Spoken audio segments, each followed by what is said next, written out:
double team Ryan Smith, Isaiah Wrinkle back in Las Vegas. Careful, boys. John Goulet is in the mix today as well, as we got a hot start. You know, you never thought that 30 teams would be tripping over some ping pong balls in 2025 over a white dude from Maine, but that's where we are. And that's what I mean, seriously. The guy's from Maine. He's white, and he's going to be unquestionably the number 1 overall pick. His name is Cooper Flagg out of Duke, as you know. So we are about to get underway. The reveal coming up in 14 minutes. Dustin, you said right before the program started, we think it's going to start at the top of the hour. And now they've got a countdown. It looks like it's going to start in 14 minutes and 8 seconds. So not necessarily top of the hour. Oh, thanks, guys. Really appreciate it. You know, that's the thing that you notice the most about us going to this time slot is all of these leagues are liars. They try to claim that whatever event's going on, it's a game, it's the draft, it's the lottery, it's going to start at a certain time. Yet every single time, it's just to hook our eyeballs for an extra 15 minutes so they can bill more in advertising when the ratings come out. An advertising rant to start the week? Hey. Let's go. It's going to be it's going to be a rough fight. I'm excited about it, big guy. Advertising, you're right, though. What's going on right now? Caps, Hurricanes. Listen, I got a play on your Knicks coming up in a second. There's a corollary with the Cavs and Pacers we're going to get to. But the Caps and Hurricanes, look at him. He's flying. Carolina's a much better hockey team. We can all admit that. And they're up 2-1 in the series. They're laying 250, 260 in the game tonight. It's about to get underway. 5.5. It's been an under series. 5.5 on the total. The Capitals, Ovechkin looks old, and they just can't generate offense. Yeah. What about the under? How would you feel about going under the 5.5? It's a little bit juiced that way at -118. Carolina is obviously better. You mentioned Washington can't go in offensively. Why not just go under the 5.5 total? Because I'm 47, I don't have a ton of life left, and I'm not interested in pulling for no goals. Okay. You want to get with your sharp friends down the road? Feel free. I'll pass. If you think them, let alone anyone other than you, wants to be my friend these days, you are absolutely kidding yourself. The callers aren't lining up. Hopefully your girlfriend's still in the mix. The big guy, Palm Springs over the weekend. Golden Knights, Oilers, Dustin coming up in just about. I mean, it's a good series. We did think after game 1, it looked like it was going to be the Oilers series. The Golden Knights, frankly, whether it be Minnesota or this series, just haven't looked like the team they were in the regular season. Not great goaltending, but they just haven't played well. And the Oilers are laying a pretty short price here, $1.20. Oilers playing some weird series to start the playoffs. They awesome on the road in round 1, right, with the Kings. Then they're awesome early in this series on the road in Vegas, lose one at home. I don't know what's going on there. I don't know what to make sense of it. My initial read is that's a short number on an Oilers squad at -118 at home that has more offense, more firepower. That's the way I would look at going and playing this one, is just taking that price with Edmonton. Yeah, I wouldn't disagree with you there. That's coming up 6:30 my time, 9:30 your time on the East Coast, so we're looking forward to that. Now, this is for you, Dustin. I've cultivated the opening of the program for you because you are a Mets fan and you play a Knicks fan while on the radio. So let's get into he does have a Patrick Ewing poster. I do give him that, but he loves the Knicks, and the Knicks are up 2-1 in this series. I took a look at the series price because pour one out for the nerds. They came up big on Saturday. The Celtics hit 50% of their threes. The metrics added up, and they absolutely demolished the Knickerbockers. So we now sit with the series. The Celtics -310. How quickly it changes, correct? Now, here's what I would say. The Knicks tonight are catching 5.5, and they're +190. Let me pause it. We saw the Indiana, and that's when we all got on it and said, is this Indiana team underrated? Because they went to Cleveland, who won 1 billion games in the regular season. The Pacers go to Cleveland and win the first 2. Well, injury concerns. Okay, Cleveland's healthy in game 3. They go back to Indy, and they wax that ass. So what happens? Yesterday, you've got a 5.5 number, +180 on Indiana.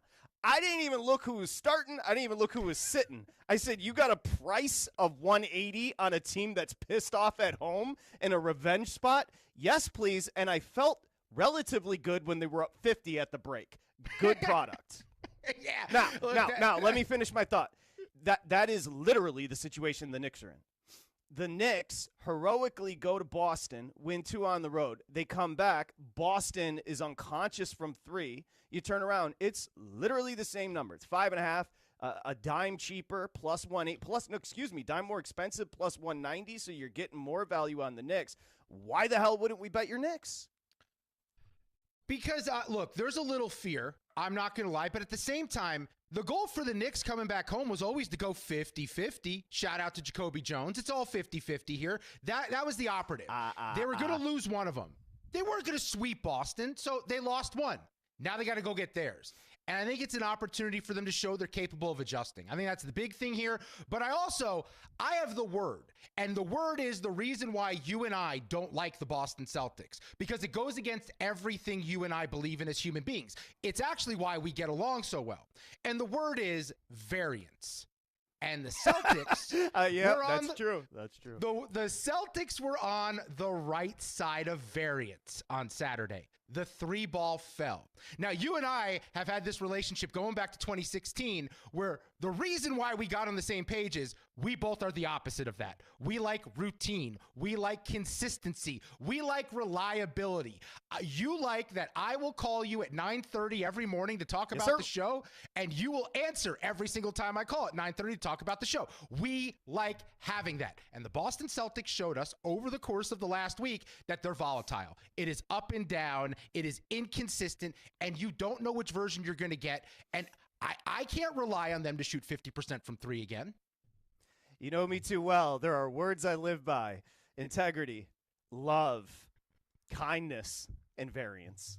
And I expect the Boston Celtics to dip a little bit here. So, again, it really, if you believe the Knicks are going to win, if you believe the Knicks are going to cover the 5.5, go plus 190.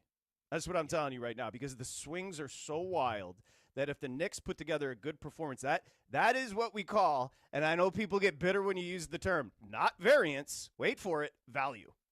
And if you're going to give me plus 190 with the team up 2-1 in a revenge spot at home where it's going to be a crazy crowd tonight at MSG, I'll take the plus 190. Thank you.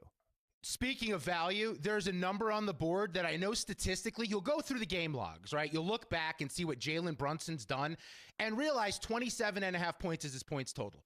He hasn't really gotten over that very much against Boston. But their circumstances are different now because we're in a spot where you have to rely on the go-to guy for the Knicks because the pressure's on the Knicks here. Don't get it twisted. The New York Knicks need to win this game. They lose this game, they will lose this series. It's over. So they need to rely on Brunson here. Brunson is the key to this entire thing happening, and I believe at 27.5 points, that number is way too low. He was the clutch player of the year in the NBA. What is a more clutch situation than coming up in this spot where they desperately need reliable scoring? And to be fair, he's underperformed to start this series out. You go back through the scoring, he's averaged 30 points per game in the playoffs with the Knicks, has yet to hit 30 points in a game this series. This is the game he gets over the hump. He goes for over 30, over 27.5. Hey, Jalen Brunson, the big guy. I like that team. Look, here's everybody says, look to Vegas. Vegas knows. Vegas doesn't. I've met the dudes that are in Vegas. They don't know much. Here's what they do know. Throw a number up there. Let the market dictate what they want to do with it. This is formulaic. All right? If you've got a Pacers team that got blown out, you turn around, they're plus 180. You know what to do, people. If you've got a Knicks team, again, the Knicks, it's plus 190. I mean, the Celtics tonight are laying $2+. You know that if the Celtics win, they're supposed to win. But we're trying to find a price, and the Knicks are the price. Yeah, but also the Knicks have to come out with a hot start. They've fallen behind in every single game. I mean, if we look back at every game the Knicks played so far this playoffs, they should probably be, 1-8? They've been outplayed most of the minutes on the floor. They desperately need to be dialed in at the beginning of this game. Because of that, if you choose to be a live bettor, you could get a good price the other way on Boston, because I do expect the Knicks to come out and dictate the tempo and pace of this game very early on, because they are the more desperate team despite being up 2-1. So you're telling me the Knicks have played horribly the whole entire postseason, but are up 2-1 on the defending champs. I call that divinity. I call that divine intervention. Let's go. And you know what? As a Knicks fan, maybe we can reflect for a moment, because normally on this day, Knicks fans are praying for ping pong balls. not for an opportunity to go up 3-1 on the Celtics. So Hey, it's nice table to see tennis. it happen. Don't sleep on table tennis. Your boy's got a wicked backhand. We do have the lottery coming up. NBA draft lottery order revealed coming up here in just a bit. The Cooper Flag stakes are upon us. So that's the basketball. Let's just take a look quickly. Also, you've got the Timberwolves Warriors. Anthony Edwards has certainly answered the call. He did so in Game 3. I thought the Warriors were fine in that. They can't beat the Timberwolves without Steph Curry. I think that goes without saying. We will, after we talk about the lottery here and welcome you into the program, 888-MAD-DOG-6, 888-623-3646. Looking forward to talking to you guys. Hope you had a nice weekend. We'll get into what happened over the weekend because, this is a tremendous time of the year. Like, if you think about it, you go from football, then you get into March Madness, and then you get into the spring, which is just constant every day. A couple of games on the ice, a couple of games on the wood, where home court and home ice haven't really played thus far. It's a great time of the year. And then we turn the corner, and we get America's game, the pastime, baseball. So enjoy it. Okay? You want Chris yelling at you about the Dodgers every single day for 3 hours? It's coming, people. It is coming. You Judge Torrey's going to be standing there talking about how good his boy. We know what's happening with Judge. He's tremendous. Okay, we understand that. Let's get into the draft. So right now, Big I see. Here's the problem with tanking, and I think most know it by now. But if you're a team like Utah, or you're a team like Washington, or you're a team like Charlotte, who, whether you want to say ethically tanked or just tanked, you're only getting 14% opportunity to get the number 1 overall pick. And I like the stipulations that have been put in by the NBA that say, look, this is supposed to be a competitive product. It is sports. Don't quit. 82 games, at least try. So if you do quit, you're going to get 14% just like the rest of them that are quitting alongside you. Yeah, I think we need more regulations on it. I think we need more rules. I think we need to find a way where teams can't consistently be near the top of the lottery, right? I think it's too easy to tank 2, 3, 4 years in a row and be in the mix for the number 1 through 3 picks. The NBA needs to make this a little bit harder because the one thing we've learned about sports these days is that nobody wants to be in the middle. You either want to be contending for titles or you want to be tanking for the best pick possible. So no one's trying to be in the middle. I think if you make it a situation where the middle is more attractive some years than tanking, that can make this a little bit better. But I'm sick of seeing the same teams at the bottom every single season, like the Washington Wizards. Yeah, I would agree with you. Listen, it's been a rough stretch for the NBA's the greatest game on the planet, like a JVT, or we've been talking about how great the second round has been. A lot of these series have been upside down, miraculous comebacks by the Knicks and others. But yesterday when we went to the break in Indiana, 80-39, you got to have a meeting about the sport. That's an issue. When the Cavs just said, white towel, we're good in the postseason after winning 82 games essentially in the regular season, not a tremendous look. That was non-competitive yesterday. And only a couple nights after Oklahoma City dropped like 87 in the first half on the Nuggets to set a record. So it's not like it was an outlier. It's happened multiple times now. We've had blowouts. We've had non-competitive games. The product is odd. And the weird part is it's only going to get more expanded. They're only going to add more cities as options for NBA franchises. We've probably got 2 more coming in the next few years. So it's going to be even more watered down of a product. Enjoy that, people. Positivity from the two of us to start a Monday program. We're gonna make some money, people. Don't worry, we're gonna have some fun today. We've got 2 hours and 45 minutes to go. Who talks for that long? Don't worry, we'll get through it together. Utah's got a 14% chance to grab the number 1 overall pick. I know the joke. The joke is if Cooper Flag doesn't end up in Utah, we need an investigation. Utah's white, so is Cooper. Okay, I get it. Washington, 14. That's Chocolate City. He ain't going there. Washington, 14%. Charlotte, 14% opportunity to grab the number 1 overall pick. New Orleans has a 12.5% chance. Philadelphia's got a 10.5% chance to win the number 1 overall pick. I do believe, as they're starting to unveil, I'll get to it in a second, I do believe if Philadelphia, maybe it's protected, yeah. I think Oklahoma City gets their pick. Okay, you would know that better than me. I was just looking up the odds earlier, and they had Sixers still listed, but you may be right depending on where it falls. Oh, yeah, I think, like you said, I think it's probably protected, but we shall see. Let's get started here. San Antonio is going to be picking 14th in the forthcoming draft, which stinks for them because they were right in the middle of the pack at 6% to get 1 overall. They fell far. Atlanta is going 13. Chicago is going 12. Portland is going 11. So most of this chalky at this point. Hakeem Olajuwon with a plastic smile as the Rockets grab the 10th overall selection in the forthcoming draft. Via Houston, Phoenix. What's that? That was via Phoenix. Via Phoenix. It's a tremendous job by you. The Raptors are going 9. Here comes number 8, and then we'll take a commercial for about 20 hours and find out the rest of it. Number 8 is going to, and I'll give you the percentages while it's announced, Brooklyn. So Brooklyn had a 9% chance to grab 1. They get 8. That feels like a slip? Yeah, that is a slip.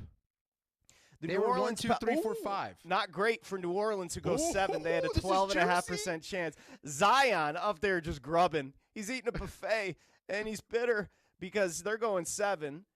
The Washington Wizards are going 6.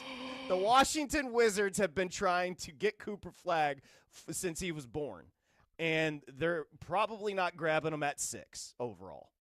That sucks. Number 5. Let's see what happens with number 5. Draft Dallas, lottery. Dallas. Utah Jazz. Utah Jazz is gonna. Nico Harrison's gonna get rewarded. Utah Jazz, who had tied with the highest percentage to grab the number 1 overall pick, have slipped down to 5. That leaves the Hornets, 76ers, Spurs, and Mavs left for Cooper. And up next, it looks like, they're going to go to break now. So maybe we can do some digging. I do believe Philly. I think Oklahoma City. I don't know what the protection is on it. I should apologize. I do believe Oklahoma City may get Philly's pick, but there's no way it's going to be within this top 4 or 5 here. So probably remissive by saying so. All right, so that's it. We shall find out where Cooper Flagg ends up, and then we'll go through some of the other prospects in the forthcoming draft. We are going to talk to a draft analyst coming up in a bit here on the program, Kristen Peak, NBA draft analyst, to let you know outside of Cooper Flagg what you should be looking forward to if your team is drafting. We're also going to be joined by our buddy Zach Harper coming up in a bit to talk the NBA playoffs as the big guy studies the board there. We went to break, so when we come back, we'll give you the rest of the lottery here on VSiN Live, Mad Dog Sports Radio. Remember, if you're betting these games, including the one at the bottom of the hour, go to VSiN.com/subscribe. Use the promo code SIRIUS. It's a great deal. They've been winning a ton of cash over there this weekend in particular. So use the promo code SIRIUS. You get $19 through August 1st. We got you covered. Got you covered. What do you see there, big guy?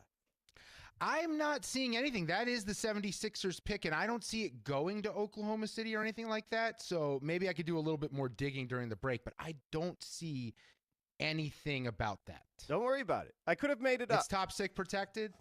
Okay. It was top 6 protected. That's why. That's top 6. I put you in a tough spot, if we're being completely honest. No, I just kind of threw it out there. Well, you were right, and I normally have a website that goes to it, and for some reason the website that I go to for all my draft pick info, they don't have the Sixers having a first-round pick this year under their list, so it's probably not the site I should use anymore. Yeah, shockingly, you can't find out the protection on OnlyFans or TikTok. Oh. Well, that's what my browser automatically goes there. That's the problem. Oh, congratulations. Okay, let's dip into yesterday while we await here, big guy. We talked about the Cavs and Pacers. The Pacers ended up winning by 20, but I mentioned they were up, what is this, 41 at the break, 80-39. So they now lead that series 3-1. A lot of questions with the Cavs. The Cavs can't do anything. Like, offensively, it's a one-man show, and if Mitchell isn't doing what he's doing, they don't spread the ball around. Indiana, conversely, they go deep as hell. They share the ball. Halliburton's playing his ass off. And the Pacers are going to advance for the second year in a row to the Eastern Conference Finals. Yeah, and Donovan Mitchell's a game-time decision for Game 5 now. He's getting the ankle looked at. It's a re-aggravation of his old injury. They need him desperately because he was the only star healthy. The other guys came back too early, banged up, clearly not right. And for the Pacers, I don't know what the ceiling is. because the Pacers started off slow this year, but since January 1, they're 41-16 straight up. That's the 4th best record in the NBA. Since the All-Star break in February, they have the 8th best defensive rating. They're a team that is really, really solid on both sides of the ball. I don't know if Halliburton's a superstar, but I know between him, Siakam, and Miles Turner, it's 3 very solid, very good players. And then the bench depth. They have a lot of guys who can get after it. And the problem is with this series is Cleveland has lost their bench depth. It was an asset for them in the regular season. It's how they were the 1 seed, but these injuries forced these other players who normally play sparing minutes to get exposed by being on the floor more, like Ty Jerome, who's probably missing out on $50-60 million in his career, where he's not the same player with the overexposure on the floor. But my question with this series is, because I remember a year ago as a Knicks fan, Tom Thibodeau was getting hammered for caring about the regular season as one by one, each player just got hurt and fell by the wayside and was no longer available for the Knicks in the postseason. I'm curious why the Cavaliers aren't being met with the same kind of reaction when their players keep getting hurt and they busted it for the entire regular season. Oh, they're being met with it here. You should have heard the conversation at my crib today. I don't know who you've been talking to. It's a good question, though. Maybe we should do this. Let's break because I want to make sure that we get the draft order as we're down to the final, 4 or 5 teams here. So we'll break quickly. We'll come back. We just obviously started dipping into yesterday's games, including we have to talk about Oklahoma City and Denver. We're back in a couple of minutes. Let you know about the draft order. VSiN Live, Mad Dog Sports Radio.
VSiN Live, Mad Dog Sports Radio. So we said it all along. Nico Harrison knew exactly what he was doing. He traded Luka. Okay, he added some bigs, right? So follow me. And Nico knew when you have a 1.8% chance to grab the number one overall pick and you're 50-1 over at DraftKings to grab the number one overall pick, what you do is that 1.8%, you trade Luka, a transcendent superstar, because the Dallas Mavericks have just landed Cooper Flagg and the number one overall draft pick as we welcome you back. It's a bad job by me. I do apologize on the timing. I thought they were going to stretch it a little bit more, but let me round out the top four of the lottery. Charlotte, who was tied for the highest percentage chance to grab one, they end up slipping to 4. The 76ers grab number 3. I think everybody was rooting against the 76ers, so thank God they got number 3. The Spurs, who have had fortuitous luck in the past in the draft lottery, they had an opportunity about 6% to grab one overall. They end up getting number 2. And like I said, the Mavs, the Dallas Mavericks, are going to be drafting number 1 overall and drafting Cooper Flagg out of Duke. It's wild. Okay. So I'm a bit conflicted in how I feel about this because I do like that the teams that just outright tanked and did it for a couple seasons, I like that they weren't rewarded, right? Utah, 5th pick. Wizards, 6th pick. Nets, 8th pick. I like that. It's not as easy as we're just going to stink and be able to get a generational player. But at the same time, I don't like Nico Harrison being proven right that he's going to get to go trade Luka Doncic for pennies on the dollar to the Lakers, bring back an older Anthony Davis, and be proven correct that the championship window could be as soon as next year, adding Cooper Flagg, who will not have the pressure that most rookies will have because he'll have a team that went to the NBA Finals a couple seasons prior, a superstar in Anthony Davis to lean on, perhaps Kyrie Irving once he's back from his injury, and just a team that's going to be solid around him. It's going to be a different world for a rookie, and I hate seeing Nico Harrison be rewarded like this. We've seen a lot of long shots grab the number 1 overall pick. This is the 4th longest shot in the history of the NBA draft lottery, as the Dallas Mavericks sitting under 2% as far as the opportunity to draft number 1 overall. The ping pong balls go their way in Big D, and the Mavericks will be drafting 1 overall. So the Spurs will go 2, 76ers 3, and the Charlotte Hornets round out the top 4. We'll get you every team in order here in just a bit, but that was kind of crazy. Teams slipped, and of course the Mavericks ride.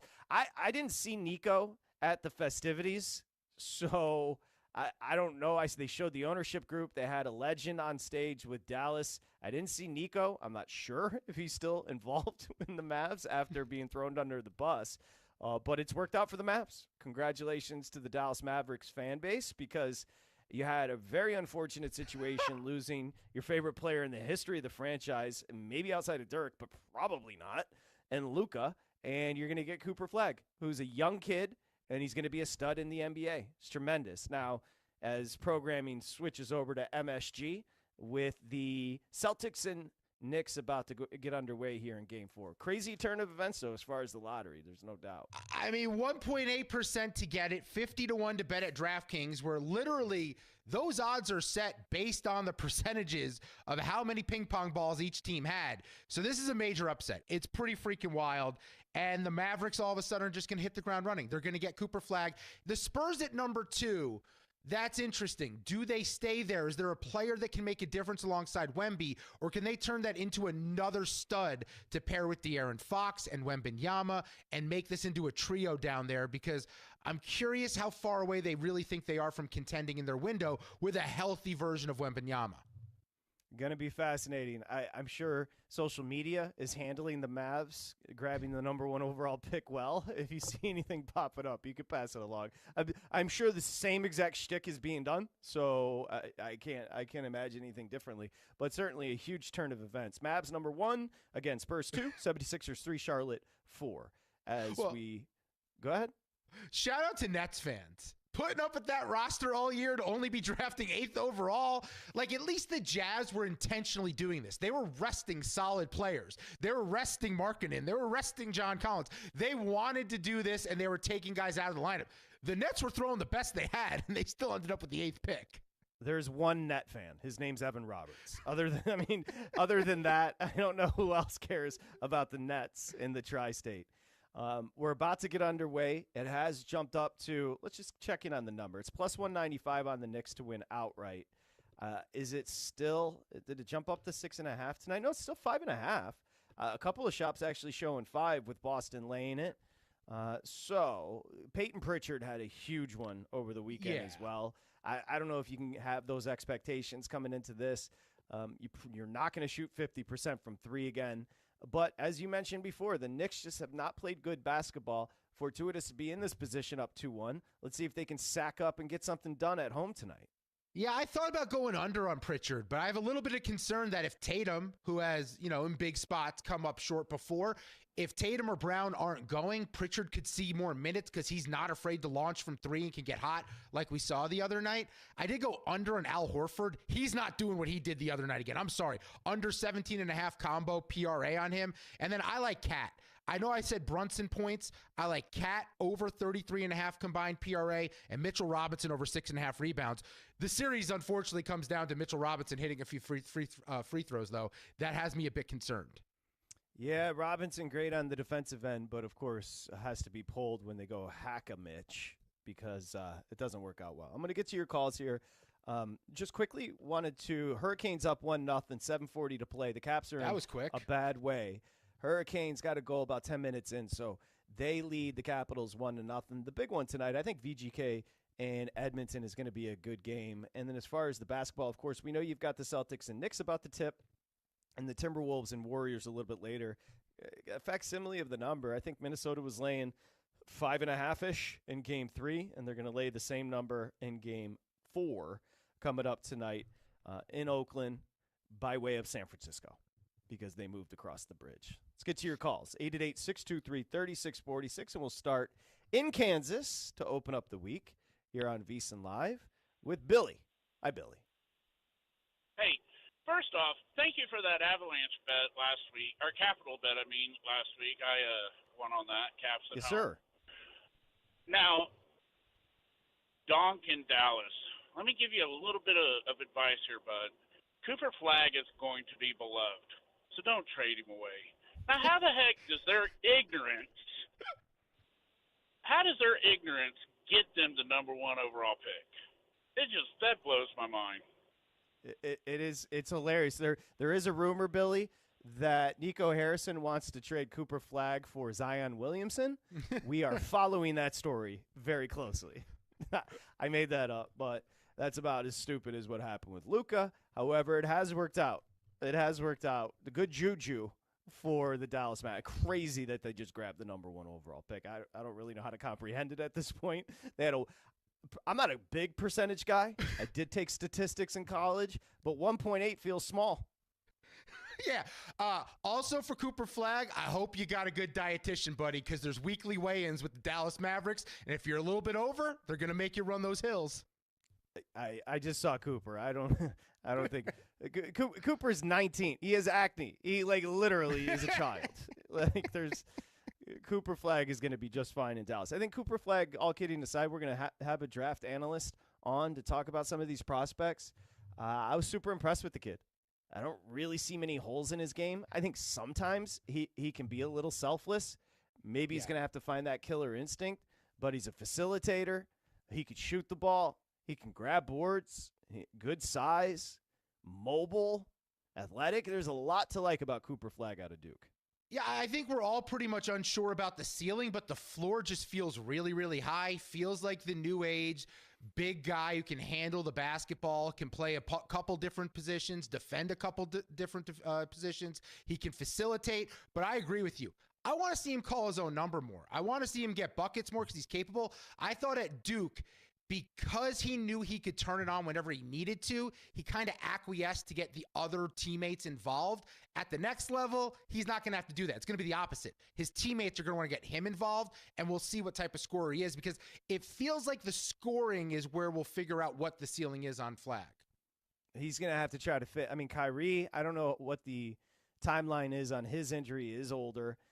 He's going to have to fit in with a bunch of vets because that's a veteran-laden team there with the Dallas Mavericks, and I think he's just 19 years old. So he skipped his senior year of high school. He reclassified so he can go to the draft early. He's going to join a team, Anthony Davis, right? Lively, Gafford, those are your bigs. PJ Washington at the 3, Klay Thompson at the 2 or the 3. There's a bunch of options there off the bench for them. And he's going to be able to kind of be slotted in that 2 through 3 role. And I think because there's so many vets, you have to imagine he's going to be a heavy favorite once they post the odds for NBA Rookie of the Year.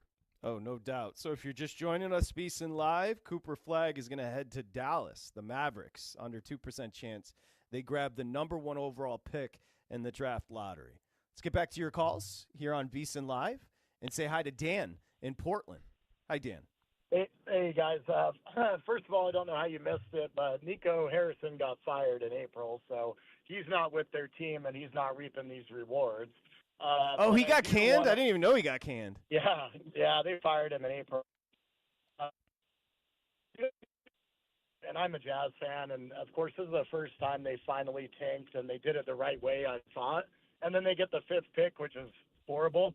But this pick with the Mavericks getting the 1st, all that does is solidify people that think that. Yeah, we lost your phone. I think you were about to say something about conspiracy theories. I don't know. I will say this.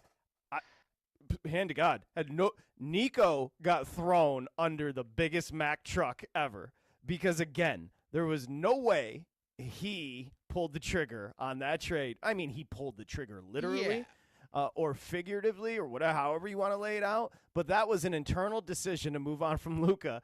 He makes the trade. He becomes the talking head for the organization in the trade, and they canned him. That's a good job. I had no clue. Yeah, I mean, and in the end, he's vindicated because the Mavericks end up with a younger, cheaper, skinnier version of Luka Doncic that they don't have to pay a supermax to. Because that's what it was. The reason why they wanted to get rid of Luka was not just the weight, was having to pay him the supermax deal and deal with the weight. Now they get the opposite. They get to get younger, they get to get cheaper, and they get the upside of Cooper Flagg. I would just push back a little bit. You brought it up earlier, Cooper Flagg's ceiling. His ceiling is not 32, 11, and 8. There's no chance. He is not Luka Doncic. But we can at least say, physically speaking, he looks like Luka Doncic.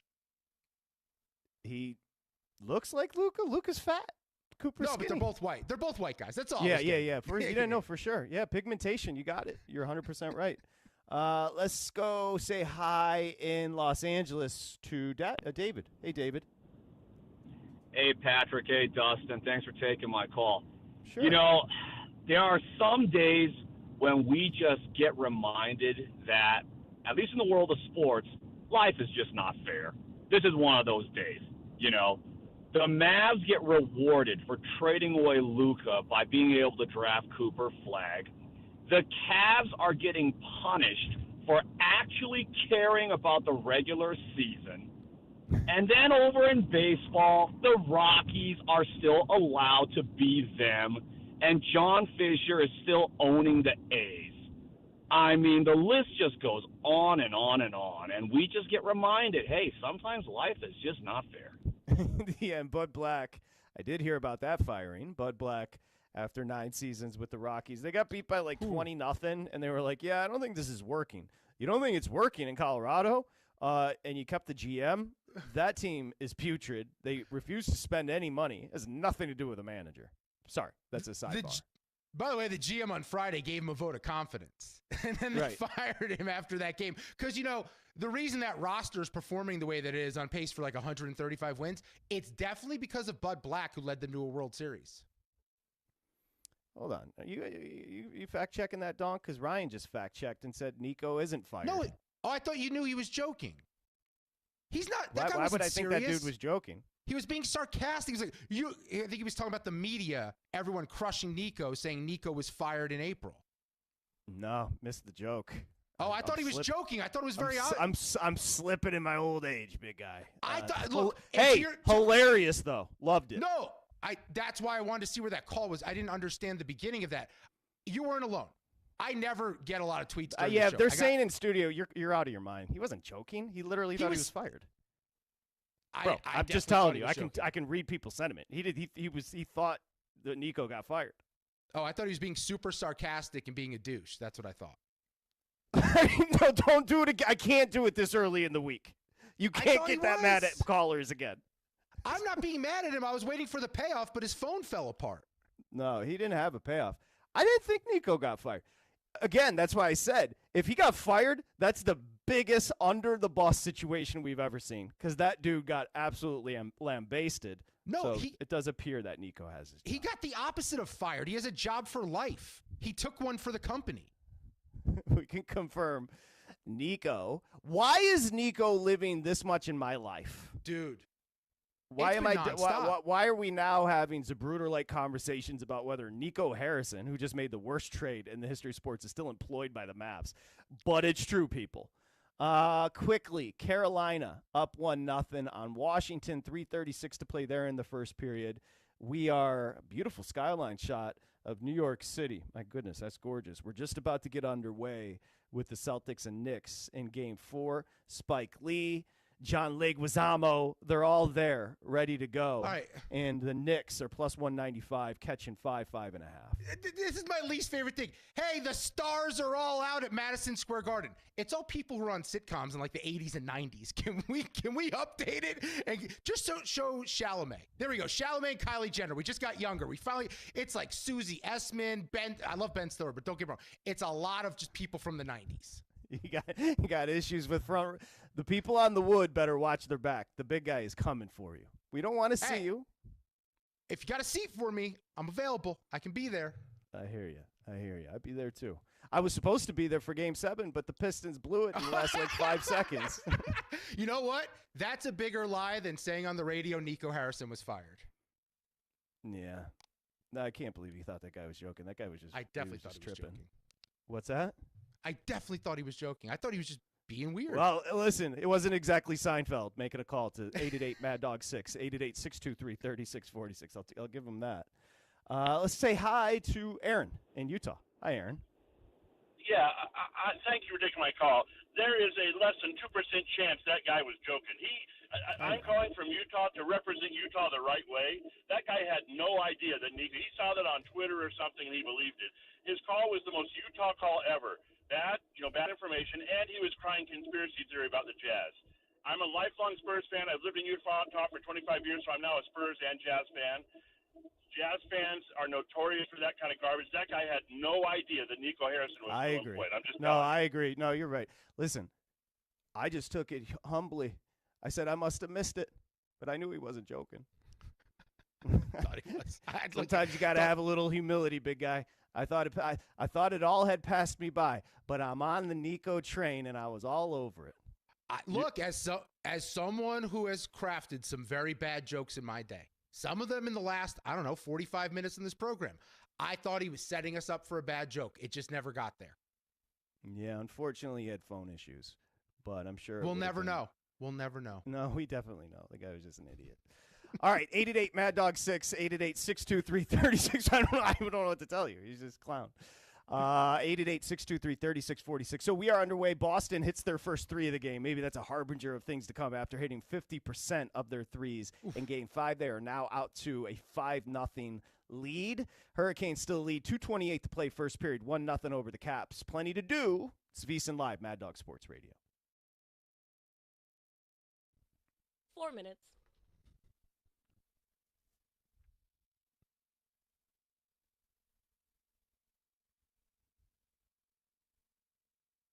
This is VSiN Live on Mad Dog Sports Radio with Patrick Meagher and Dustin Swedelson.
Welcome back to VSiN Live on Mad Dog Sports Radio.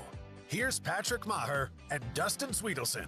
Okay, conference semis in the NBA full swing. SiriusXM NBA Radio Channel 86. Tonight, 10 East, the Timberwolves, who lead the series 2-1, take on the Golden State Warriors. Catch it all on NBA Radio Channel 86. And remember, you can hear every home and away call at SiriusXM.com/sports. Dustin Swedelson, I'm Patrick Maher. We got Naya, we've got Isaiah, Ryan, John Goulet.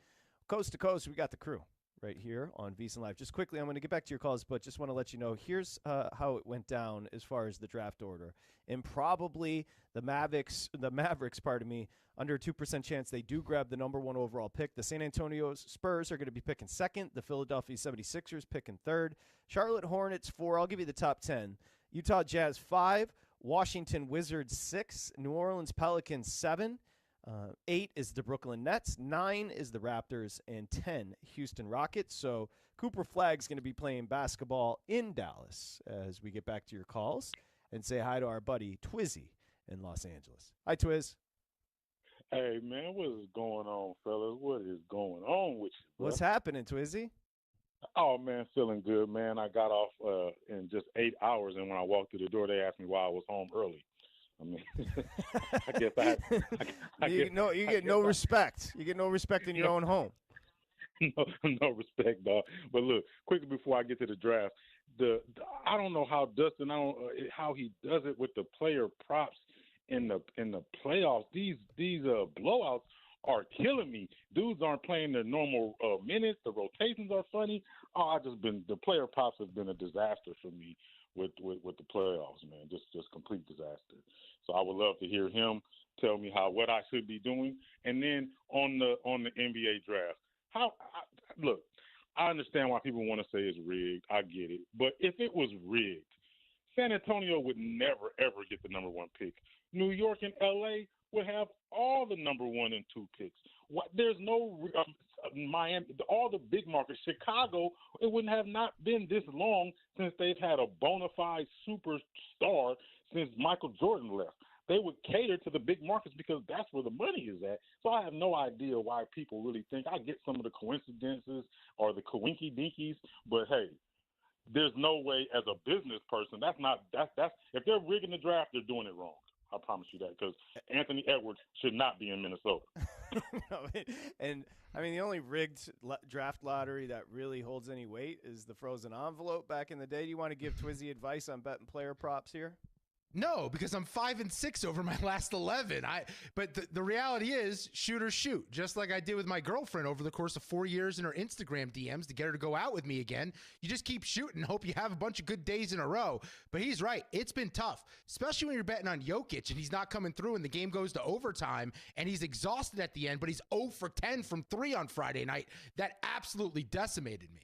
Yeah, he's got to be exhausted. Though, you got to give Denver credit, hanging in there against a great defensive Oklahoma City team. They should be up.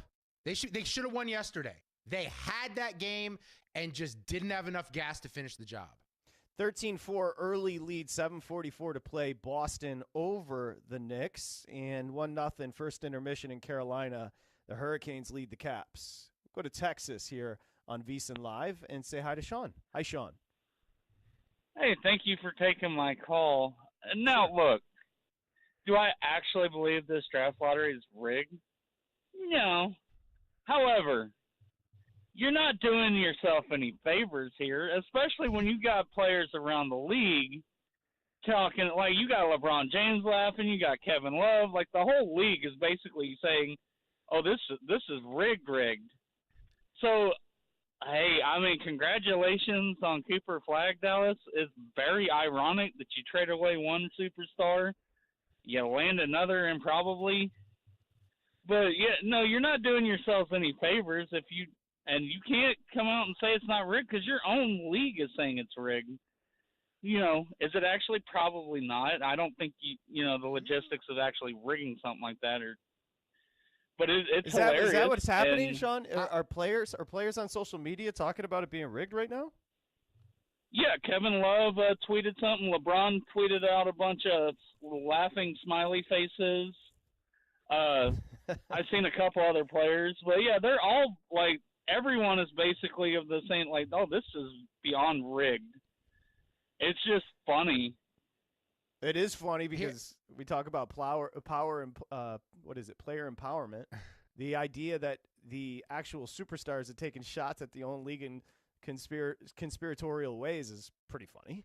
Yeah, LeBron's got the laughing emoji, but here's the conspiracy that's going around now, and we got to go back in time. And it's that the NBA said, look, ratings are down. Dallas, trade Luka to the Lakers. Help us get the ratings up. Get us into the playoffs. Maybe the Lakers make a push. Dallas goes, sure, we'll do that. What do we get back? And they're like, Anthony Davis. He goes, okay, and what else? No, that's it. But we'll make sure you get the number 1 overall pick. That's the conspiracy that's going around, is that's how it went down. The rumor is the reason Nico wasn't at the draft is because he was looking for dinosaurs, and then he decided to walk as far as he possibly could to see who would fall off the end of the earth. So you're probably right. Well, I mean, he could have just asked the player that he signed in Kyrie Irving about that theory. You're probably right. By the way, the draft is not good. Let's just be clear. Cooper Flagg is going to go 1 overall. Dylan Harper, Ace Bailey, Edgecombe, the guard out of Baylor, Trey Johnson, the guard out of Texas, Derek Queen, Chase Richardson. These aren't tremendous prospects. No, there's going to be a kid from UAB that's going to go in the first round. The kid from Colorado State, Nick Clifford, really good player. But it's not often you see UAB players and Colorado State players go in the first round of NBA drafts. Yeah, just a lot of names. I'm not seeing a ton of foreign players in most people's, mocks. You do have a sprinkling of some, but more in the past. But really, it's a very average crop of potential NBA players coming out in the draft. Now, Cooper Flagg is a player. He can do it all. A forward who hustles like a madman. He's got a great motor, makes his teammates better, as we mentioned, as a passer. Knockdown jumper. He's a defensive prospect, so you like to see that. I mean, put it this way. I'm trying to think of a safer number 1 overall draft pick in the near past here. That's a good call. Because Flagg is going to be good. Is he going to be great? Can't guarantee that, but he's not going to be a bad basketball player. Yeah, he will be in your rotation. He will play meaningful minutes. He will impact your win-loss in some way. That is a good question. We should run it back and look back at the last 15, 20 drafts. We can just look up the number 1 overall picks of the last 15 and pull them up. Just give me the last 5. Risa Shea, Wemby. Wemby's unicorn, so yes. Paolo Banchero wasn't a lock. In fact, we didn't know he was going number 1 till that morning. No, a higher side on Flagg coming out. Banchero's turned into a really good player, though. Yep, Cade Cunningham in 21. There was questions. There were questions. Turned into a great player.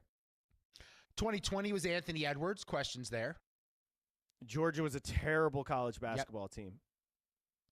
2019, New Orleans took Zion. That was thought to be. I don't know if it's. Cooper Flagg is safer than Zion. Yeah, because of the issues, as far as weight and stuff, and sliding into DMs. I don't know if Cooper Flagg slides into DMs, but we shall see. When we return, our buddy Talk Hoops, Zach Harper joins us. VSiN Live, Mad Dog Sports Radio. Covering the spread all night long. This is VSiN Live on Mad Dog Sports Radio.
Now back to VSiN Live on Mad Dog Sports Radio with Patrick Meagher and Dustin Swedelson.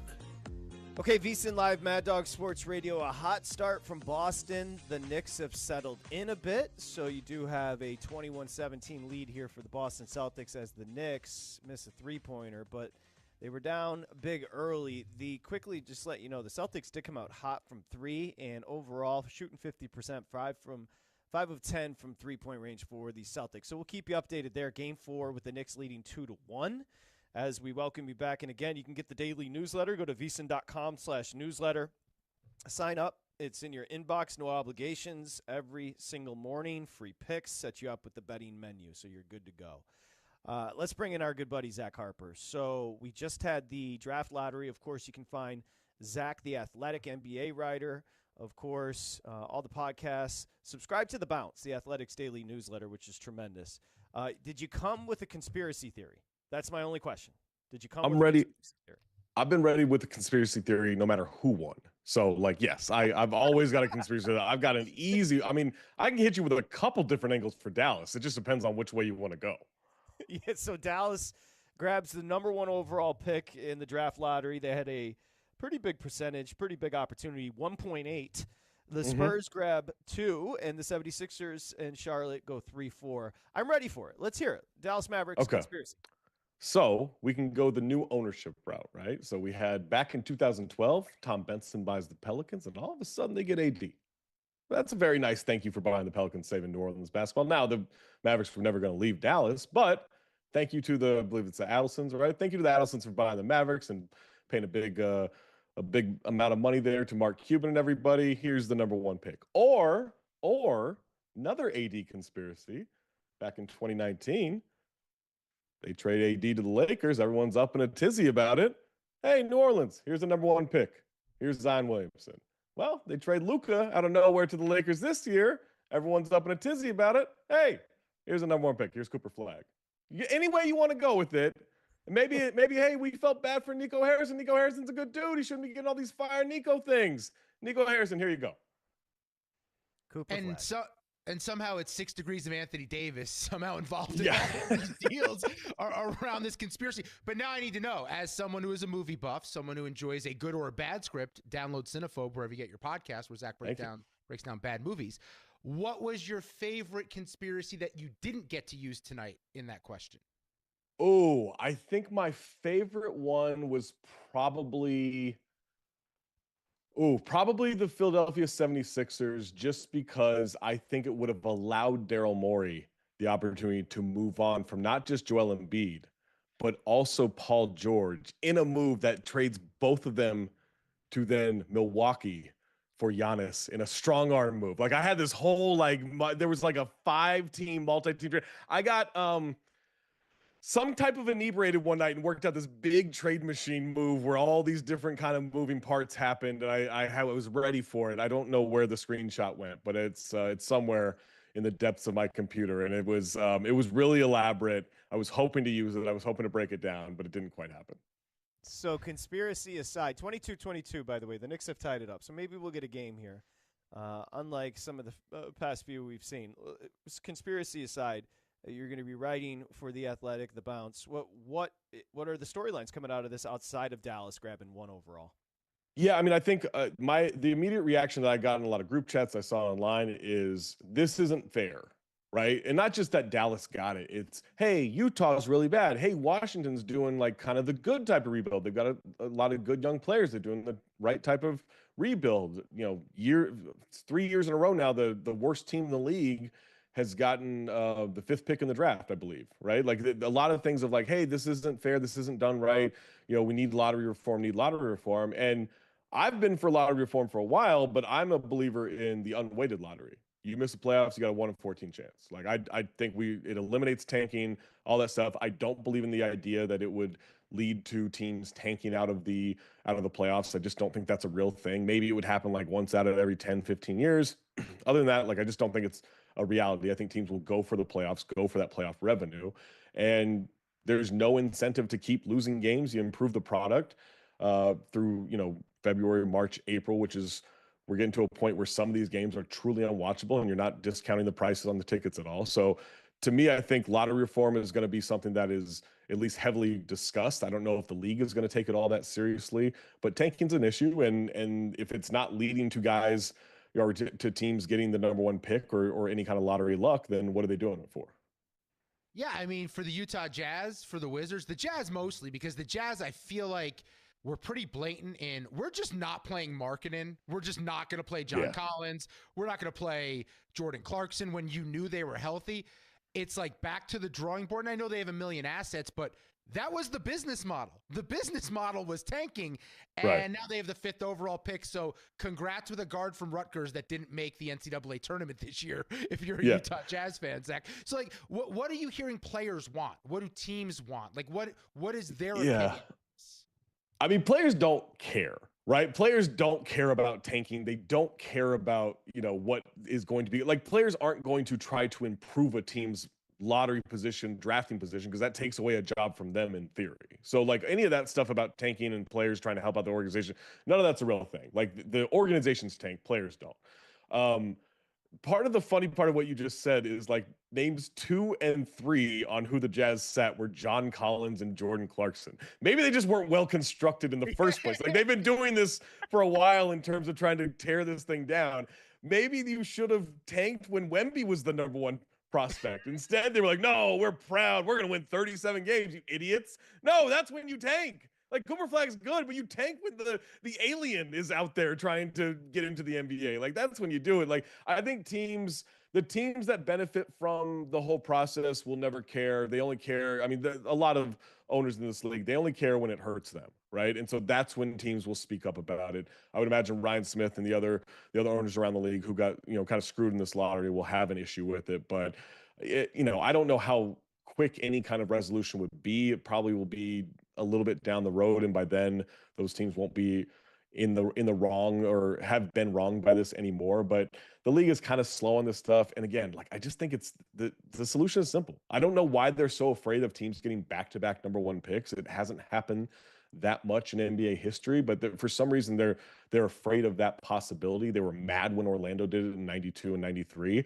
And it's just like, I don't think you should openly help the worst teams get the number 1 pick. I think it should just be, if you're competently run, you will get better. If you're incompetently run, you're just going to continue to be those franchises. Yeah, I like your approach. I think it's kind of a joke. I know, for example, and Zach Harper joining us, by the way, the Knicks trail by 8. It's 36-28, 28 seconds to play in the first. We're talking about the Mavericks securing the number 1 overall pick in Cooper Flagg. I see that the Washington Wizards fans are so pissed. Yeah. And maybe they're emblematic of exactly what you're talking about. I mean, they've missed out continuously on the number 1 overall pick, and they've just been awful for a long time. Yeah, and this past year is the first year where I think you can actually say, hey, the Wizards are doing something right in this rebuild. Like, they got Alex Sarr last year with the number 2 pick. They just happened to get the number 2 pick in a draft that wasn't all that good in terms of getting star talent. Now, I think Alex Sarr can be a really nice player. He's good defensive instincts, all that stuff.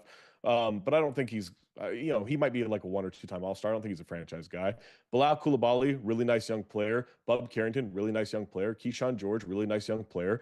But they don't have that guy, right? They don't have that number 1 guy that you just say, like, that's the future of our franchise.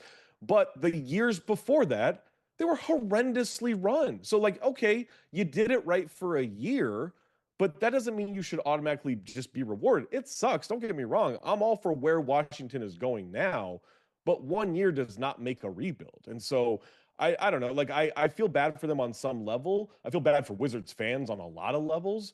But again, like, I can't feel bad because your team finally decided to do the right thing 1 year. Like, this is, as someone who followed the Timberwolves and the Sacramento Kings for a long time, I watched a lot of incompetence of teams trying to be good, ending up being in the lottery so many times, not intentionally tanking, and we're supposed to reward those teams? Like, no, like, sometimes you just need to do it the right way and you'll eventually figure it out. Well, a team who did it the right way was the Spurs a few years ago. They end up with Wemby. Now the ping pong balls, they were one away from being the first pick. They get pick 2. They also have pick 14. Do you anticipate them holding on to those picks, or could there be something big at play this offseason for the Spurs? Well, I think the first thing you have to wonder is like how available is Giannis, right? And is that a good starting point? Had they gotten the number one pick and they say, hey, Cooper Flag in Milwaukee might be a nice thing for you. I don't know if that gets the conversation really going. I don't know if Milwaukee is all that keen on actually trading Giannis, but there are some, talks and whispers and everything that maybe the conversation can get going with at least Giannis' side of that. And so I don't know. Like I think there will be some really good players available. I don't know how much that means that deals will get made. I think a lot of teams are kind of gearing up for a big 2026 in terms of free agents and roster movement and everything. I think the deadline in February, the trade deadline in February, will be very active towards that. Maybe we get surprised this summer, but I think if you're San Antonio, they've got an interesting decision that you just brought in De'Aaron Fox as your big kind of like deadline acquisition. Well, the next best player in this draft after Cooper Flag is probably Dylan Harper. They kind of play the same position. Like that's not that they can't play together. They're both kind of bigger point guards, but I don't know how easy that is. So maybe they trade down, maybe they trade for a veteran, maybe they're making a big splash towards contending. I don't think you want to keep trying to bring in all these young guys with where Wemby is now. But if you believe Wemby's going to be healthy in the future, and they do, I think all that blood clot stuff is hopefully behind him, and they feel very confident he'll be available opening night, then you're trying to win now. And I don't know that you want to keep developing number 1, number 2, number 3 picks. Our buddy Talk Hoops on Twitter, Zach Harper, joining us. The Athletic, of course, Mad Dog Sports Radio back in the day. Always good to talk to Zach. Let's actually talk some basketball, and we'll go to yesterday. A defensive series, no doubt. The Thunder are great defensively. Will they find the offense is the question. I feel like the Nuggets, this is such a win to be tied up at 2s in this series, right? I mean, the Nuggets all of a sudden defensively working their asses off, and the Thunder pick up a 92-87 win yesterday in Denver. Yeah, to be 2-2 at this point in the series is a win. I'm with you. I would be a little concerned at where Jokic is in this series, in that over his last 3 games, he's shooting like 33% from the field, 18% from 3, and he has 15 assists to 16 turnovers. Now, he can still dominate, and he can still go out there and win you a game with scoring and just being too much for them. And we saw that in game 3, like he can just make things happen. But you're not seeing that efficient Jokic, that dominant Jokic like we saw in game 1. Their defense has been really good. Hartenstein has done a really good job. This team still kind of goes as – or this Thunder team still kind of goes as Chet goes. When he's effective and he can get some good minutes there, that it helps them kind of put this Denver team away. When he's just a disaster out there, Denver gets very confident and very easy to make things happen on the court. You see Aaron Gordon just have more of a pep in his step. They attack a lot easier. They don't have to really worry too much about the perimeter when Chet's not really aggressive in hitting. A lot more factors go into it. It's not just on Chet, but the Thunder, you're right. Like, we know Shea's going to be great. Is Dort going to hit shots? Is Jalen Williams going to be aggressive? Is Chet going to be aggressive? The defense has been fantastic. Alex Caruso, I think, has been the second best player for the Thunder in this series, but that isn't necessarily a recipe for winning the series. They got to do it as the collective, because I don't think all those numbers I just said about Jokic, I wouldn't expect that to happen tomorrow or the next game or the game after that. Like, this is now a best of 3 series. I would expect it to go 7, and I mean, Godzilla's coming. Like, Jokic is coming. Like, you gotta find a way to protect your city the best you can. If they can just win 2 of those games, great. But this is still a team that doesn't have a ton of experience, and so they're really trying to sop all that up as much as they can, in real time. They're doing a good job of it, but I think I'm with you. Like, Denver has to love where they are right now. Yeah, but it also feels like they could be up 3. Like, they should be up 3-1. They had that game yesterday, just ran out of gas. I mean, Jokic needs an ice bath. He needs some infrared lights his way. He needs something just to regenerate, because that guy's doing everything he can to carry this team. But I mean, concerned for them and just running out of steam here, because it does feel like for Jokic, like, that's possible. I know you hinted at that. If Oklahoma City were to lose at home, what's the recipe? Because they were so good at home all year long.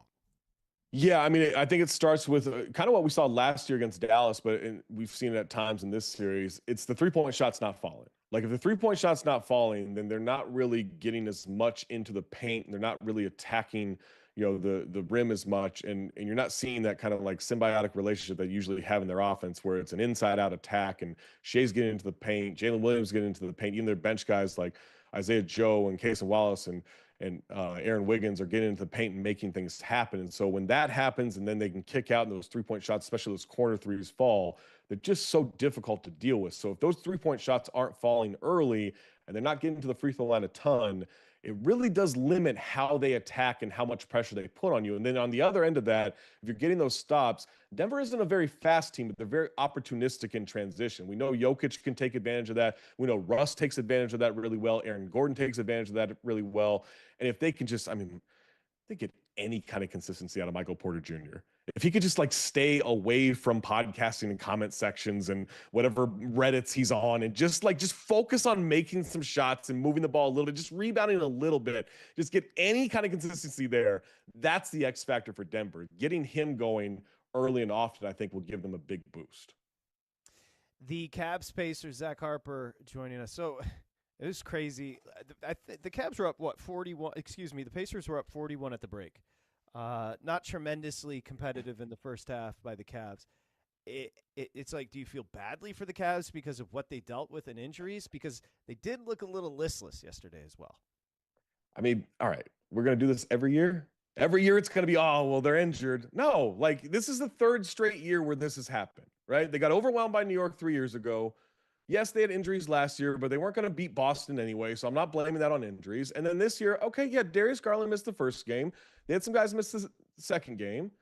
Okay, you're still the number 1 seed. You're still the best 3-point shooting team in the league. They're shooting 25% in those first 3 games from 3. You got blown out by 41 points in the first half yesterday. That's not injuries. You're not coming to play in the playoffs. This is 3 straight years, 2 different coaches, the same core. DeAndre Hunter's pointing at Benedict Mathurin oh, you got to be smarter about this because, he gets whatever that weak ejection was. And then you're down 41 at half. You be smarter. You go out there and play some defense. You go out there and hit a shot. I'm not going to do this where we're making excuses for Cleveland anymore. This is it. You just don't have it in the playoffs. You are a regular season team. Indiana, that's a good team. That's a team that's ready to play in the postseason. Cleveland's not. Talk to me about Indiana then. How good? Because since January, they've been awesome. Slow start to the year since January, been great. Since the All-Star break, defense has been top 10 in the league. Yeah. And I think a lot of us are looking at this roster now, Zach. We're going, hold on. This is a well-constructed team. They're pretty versatile. They're athletic. They can score. They have a really good bench that adds a lot of energy.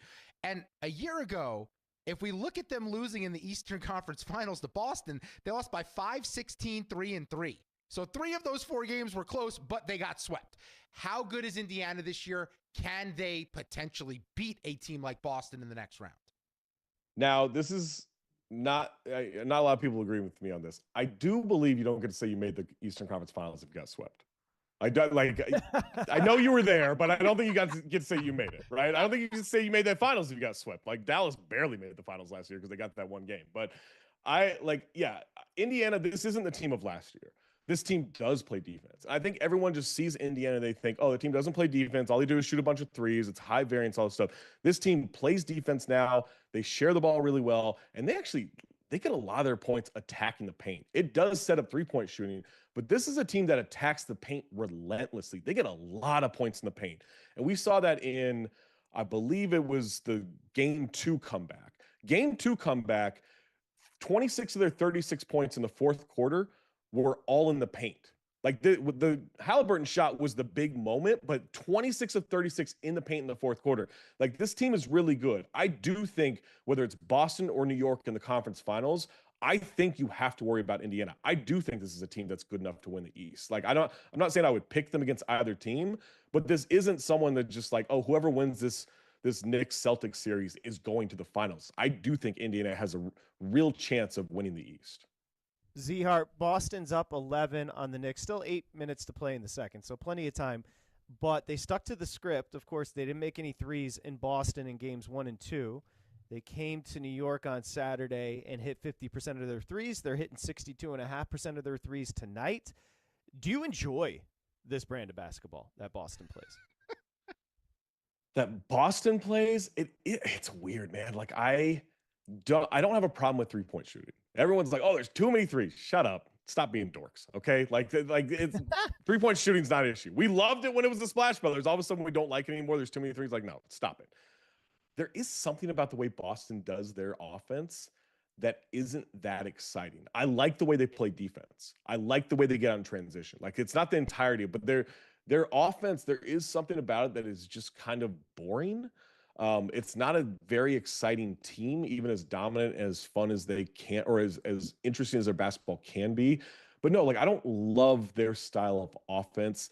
I do like it when it starts sputtering and you start wondering, where is this going? That's when their games get interesting. Now, they can still pull out those games and win. It's not like a hater thing or anything where I'm like, oh, I hope they blow this. I just like it when the 3-point shots stop falling and you start wondering, are they ever going to go into the paint again and just close this out? That's what we saw in game 1 and game 2. We saw that Tatum dunk at the end of game 1, and then he tried to do it, or end of game 2, and then he tried to do it again. And that's when I get excited about Boston basketball, seeing, will they learn from their mistakes? Sometimes they do, sometimes they don't. But that's the only time I truly love their offense. I'm going to piggyback off that, okay? And I'm going to leave it very open-ended for you, Zach. Yeah. What is Joe Mazzulla? You go. Oh, man. I mean, he tries really hard to give a good quote. I know that. I know he tries really hard. I don't think, like, I've asked a lot of people about Joe Mazzulla, and they're like, no, he's really this way. He's really, don't buy it. I'm sorry. Like, I don't buy it. Like, I believe he actively asked someone to record him doing jujitsu practice or whatever that one thing after practice was, like a couple of years ago, to post on the internet. I think he tries to be a personality, to like just be a different kind of coach. I think he's a good coach. I think he's an excellent defensive coach. I think he's a smart coach. I think offensively, I have questions when your team blows back-to-back 20-point leads in games 1 and 2, and you can't get your veteran team to start attacking the basket, and they just keep throwing up three-pointers or bad jump shots. I do have questions about where your in-game adjustments are. I think game-to-game adjustments, I think in terms of their game plan going into games, I think their defensive stuff, I think he's a really good coach. But I do also think he's one of the corniest quotes I've ever seen. Player or coach. Player or coach. Both can be true. Both can be true. Zach Harper. You can't give the Cavs an excuse for injuries, but we can give basketball fans an excuse for Steph going down. That sucks. It makes the games not fun. And, you know, my assumption is Minnesota's going to go on and obviously win the series. It just feels like we've been robbed of one of the all-time greats, and that really obviously impacts the series as well. Could the Warriors have beaten the Minnesota Timberwolves with Steph? 100%. Like this was the series I was most looking forward to, because, you know, you have the Jimmy Butler drama with going back to Minnesota. You have the Draymond Green, Rudy Gobert thing. You have Steph versus the Timberwolves, and Anthony Edwards is obviously very, very big fan of Steph, and tried to like kind of take from his shooting that he saw in the summer and add it to his 3-point shot this year, and it worked. And like there's just all these crossover stories and interesting different styles of play between the two teams. And I was so looking forward to that series. And the second Steph left that game with that hamstring injury, it just deflated the whole thing. You hope he can come back by game 5. I think that's optimistic based on what we've heard. You know, Jeff Stott's an injury expert on social media, like said that based on the average time, we're actually looking more like game 6 or game 7 for a return. Steph is 37 years old, hamstring injuries, famously not that quick to come back from. And even if you do, like, you got to be real careful. Like it sucks. Like I really wanted this to be a great series. I think best case scenario, Warriors can muck it up and maybe it goes a little bit longer. I still don't think we're getting a great Steph performance if he even returns. Like, I do think Minnesota will win this series regardless, but it's not, I mean, man, this isn't what we wanted to see. No. Hey, but you've also, let's look at the positive side of things. You've been waiting a long time to talk about the Minnesota Timberwolves in the conference finals, with a chance to be a series away from the finals here, Zach.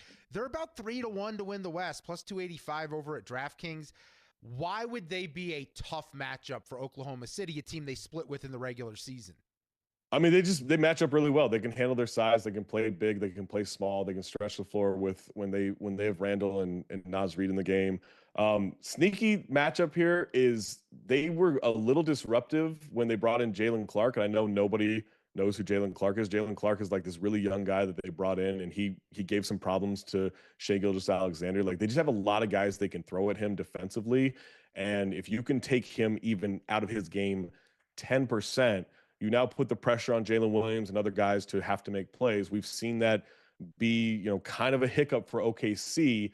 They do have Lou Dort, and they do have Alex Caruso and Shea and Jalen Williams to put on Ant, but they have other creation within their offense, as we've seen with Randall over the last month and a half, 2 months, as we've seen with Jaden McDaniels all of a sudden being able to attack off the dribble and be a guy who can get to the basket. Obviously, DiVincenzo, Mike Conley can create some offense. I do think Minnesota has a great chance of beating. We know if Denver goes on, for some reason, Minnesota just owns them now. So I think they would still continue that. I think it would still be a great series. I don't think they would outright sweep them or 5 games, but I think over the course of that series, they would end up just being too much for them. But yeah, like, I think Minnesota has a great chance of going to the NBA Finals, which I don't know that I ever thought I would say in my lifetime. But it's crazy that this is the greatest stretch in Minnesota Timberwolves history already. The fact that they made the second round 2 years in a row had never even come close to happening before. And now this is where they are. Like, the Rudy Gobert trade is the greatest trade in franchise history. Like, it's nuts. The Knicks just got a 3, so they are down 5. 6:21 to play. So ton of basketball. Hopefully we get a good one throughout here. 48-42. The Boston Celtics lead in Game 4. I will just tell you the Hurricanes have a 2-0 lead middle of the way through the second period against the Caps. You've been broadcasting for a long time, whether it be SiriusXM or podcasting. You mentioned something earlier. Who, whether it be former player or current player, does a good podcast? Jeff Teague, the absolute best at Teague. it. Jeff Teague is the best at it. Like, no offense to any other players, former or current, who are doing podcasts. I would say almost all of them, good for clips, not good for an entire show. The entire listen, like, it's a slog. Like, they're all pretty bad from start to finish. But you can get like a good 3 to 5 minute clip in there and that's what most of them are going for. Jeff Teague, start to finish, that is a good episode. He is so perfect at this because he's good enough to have credibility. He's accomplished enough and made enough money in his career to have confidence in what he's done. He's been around for so many things that happened during the last 20 years of basketball, both in college and pros. And he has no problem being the butt of the joke. So that you don't get any of that defensive crap or anything. Like, one of my favorite things is, I can't remember who he was talking to, but the guy was like, yeah, I didn't want to be a one-time all-star, so I really had to work. And then everyone looks at Jeff Teague because he was a one-time all-star, and he's like, come on, man. Like, what but it's also like, there's no problem being the butt of the joke. Like, Jeff Teague, start to finish of pretty much every episode I've ever listened to, it is the best player podcast. I would also say he's a great storyteller. He is great at recounting things that happen. He knows the points to emphasize that are actually funny. And to Zach's point, he's very self-aware, super self-aware of like where he is in the NBA hierarchy, and knows when it's like, all right, joke's on me, I'm just Jeff Teague. I'm just Jeff Teague. I'll have to listen. I've never heard him. That was a genuine question. I'm looking forward to listening to. What is Teague's podcast called? Do you guys know? You know what? Club 520 on TikTok. Club 520 podcast. Yeah. Club 520. Okay, I'll check that out.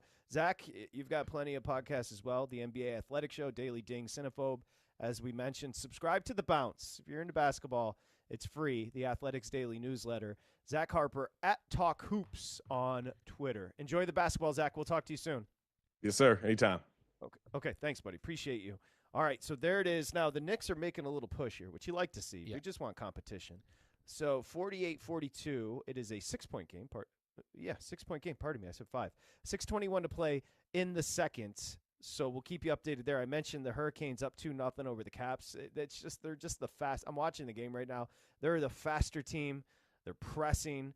The Caps can get nothing going on offense. We still got another on the wood, another on the ice. But when we return, the lottery results are in, and there's a stunner at number 1. It's VSiN Live, Mad Dog Sports Radio.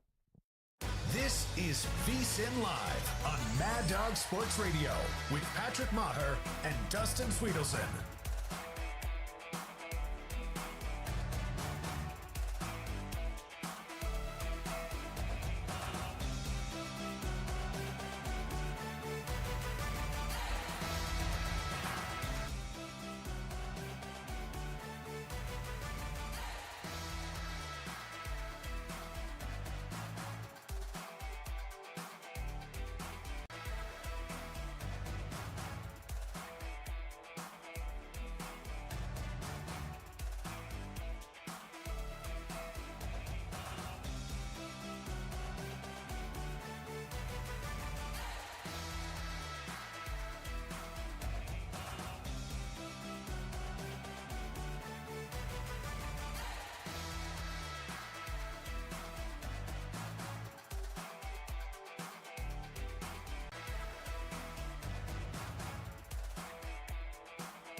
and that means that the number 1 pick in the 2025 NBA draft goes to the Dallas Mavericks.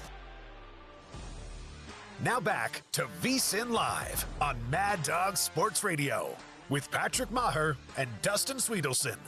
Yeah, that was an announcement a little over an hour ago. Improbably, the Dallas Mavericks under a 2% chance to grab the number 1 overall pick. They do. They land it. They're going to land Cooper Flagg in a bad draft, so they get a very good player. We were talking earlier, maybe one of the safer number 1 overall picks. We don't know what the ceiling is, but we know he's going to be good. He's young. So the Dallas Mavericks, so conspiracy abounds because the Mavericks, of course, involved with the Luka trade and somehow jump up to number 1. Rounding out the top 10 just quickly, the Spurs grab 2, 76ers 3, Hornets 4, Jazz 5, Washington 6, Pelicans 7, the Nets 8, Raptors 9, and Houston Rockets 10. So that is that as far as the draft. I mean, people are going to go nuts about it. A caller called in and said, players including LeBron James or laughing emoji all over the place, obviously pointing to the fact that they believe this is rigged in some way by the NBA. You can have at it if that's what your cup of tea is, if you're into that type of thing. Quickly, Boston is up 56-47. So Boston is hitting threes. Let me just take a look-see here. Yeah, over 54% of their threes. They're 12 of 22. So they've been hot there as compared to just 35% from the Knicks. And the Knicks, what we need from them is for them to hang around here and just keep it tight by the break and hopefully get a good second half, because while we started off with some very exciting games, even the games that have been exciting in the second round have been just mammoth comebacks. I'd like to see a tight basketball game. Yeah, but this is what the Knicks do. The Knicks just hang around, keep it relatively close. So I guess by their standards, 15 to 20 points is relatively close. Then fourth quarter, hope that Boston kind of gets tight with a big lead in the fourth quarter and sits on it, and the Knicks mount a comeback. That has been their recipe for success. At some point, that's got to run out here. And by the way, Porzingis is, every time I look up, Porzingis is putting one back off the glass, getting rebounds, getting points, just killing the Knicks. He's only got 3 points and 3 rebounds this game, but it feels like every time I look up, he's making a play. And then one note I'd make, OG Anunoby was caught holding his hamstring going off the court. He has since been back in. I haven't seen how he looks running up and down the floor, but he's massive because he's the guy tasked with guarding Jason Tatum, and he's done a really good job this series of limiting Tatum as a scorer. Tatum's made more of an impact as a facilitator and rebounder than usual against the Knicks, but the scoring hasn't been what he normally does against New York. Yeah, Anunoby's so key, like you mentioned, defensively. If they don't have him, I have a hard path as far as seeing them winning a game. Anunoby's just that important on the wing, defending Tatum and switching. So there you have it with the Knicks. Again, it's 56-47. Boston, 2:42 to play in the second. On the ice, let's see if Washington just can get nothing going offensively. Carolina leads 2-1 in the series, 2-0 in the game, 3:39 to play. So the Caps have yet to get on the board through a period in more than a half. We'll see if the Caps can rally in that one. You can go over to VSiN.com/subscribe. There's games coming up tonight. You can get the picks. Use the promo code SIRIUS. $19 gets you everything. Timberwolves, Warriors tonight. Like we talked about with Zach, we're missing something, obviously, without Steph. That sucks. Let's see if the Warriors show them fighting. Vegas Golden Knights, they're down 2-1 in the series as they head back to Edmonton. Edmonton is laying anywhere between $1.15 and $1.20 tonight. 6.5. We knew it was going to be big as far as the total there. But those are the 4 games, both wood and ice tonight. I'm still trying to figure out how I'm making sense of this Mavericks having the number 1 pick thing. Just because when you looked at the teams that were options, and I understand the conspiracy and we want to believe in all that, but the only team I really didn't want to see have the number 1 pick was the 76ers. They had a 10.5% chance of getting it, plus 850 if you wanted to bet on it. The teams that I thought were going to end up with it would have been the Jazz, the Wizards, or the Nets. That was the general vibe I felt. For Dallas, who had a 1.8% chance, 50-1 if you wanted to bet on them to win it, it is probably the team I thought about the least winning this, just because I didn't think the conspiracy would come to fruition the way it is. Yeah, I mean, as far as conspiracies, I've just never really gotten into them because you're kind of pissing against the wind, and I don't like to get wet with urine. So what's the end game? The end game is simply fix the system. Like if you're leaving it open for questions about your sport and the integrity, agency of your sport, then fix it. Zach came up with a good idea. I can't remember what it was, but he came up with a good idea. I'm sure people are throwing around ideas how to fix the draft. You got to do something. Well, it was kind of like people, I don't know what this means because I don't know politics. People say flat tax. I want a flat tax. I believe his was a flat tax for the lottery. If you don't make the playoffs, everyone who doesn't make the playoffs has an equal % chance of getting the number 1 pick. So it's totally randomized for everyone who didn't make the postseason. Why not? I mean, it's better than this. It's better than this. And then let it be up for question that it could be something crazy going on behind the scenes. Yeah. Again, I don't tend to get involved in the conspiracy stuff because I don't really know what to do with it. You're not really ending with an answer. Let's see if we can go in-game. In-game right now. So, again, the Celtics closed, 5.5, and now they're up to 11. You don't love to see that if you want competition. $1:42 to play.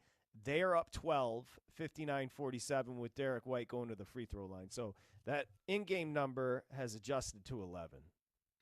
Yeah, the question is how much is too much for the Knicks to make a comeback, right? Because that's all they've been doing. They're at home. Theoretically, they should be able to do that. I would think about the Knicks' fourth quarter because Boston would be on a lead. See if we have a number for that. That would be the in-game play I would think about just because Boston will probably use up the shot clock a little bit more, be a little more picky with their shooting, and the Knicks have to make a run, and they'll be down a bunch. So how about the Knicks -1.5 fourth quarter? That's where my head's at. Yeah, I feel like we do know the answer. 20.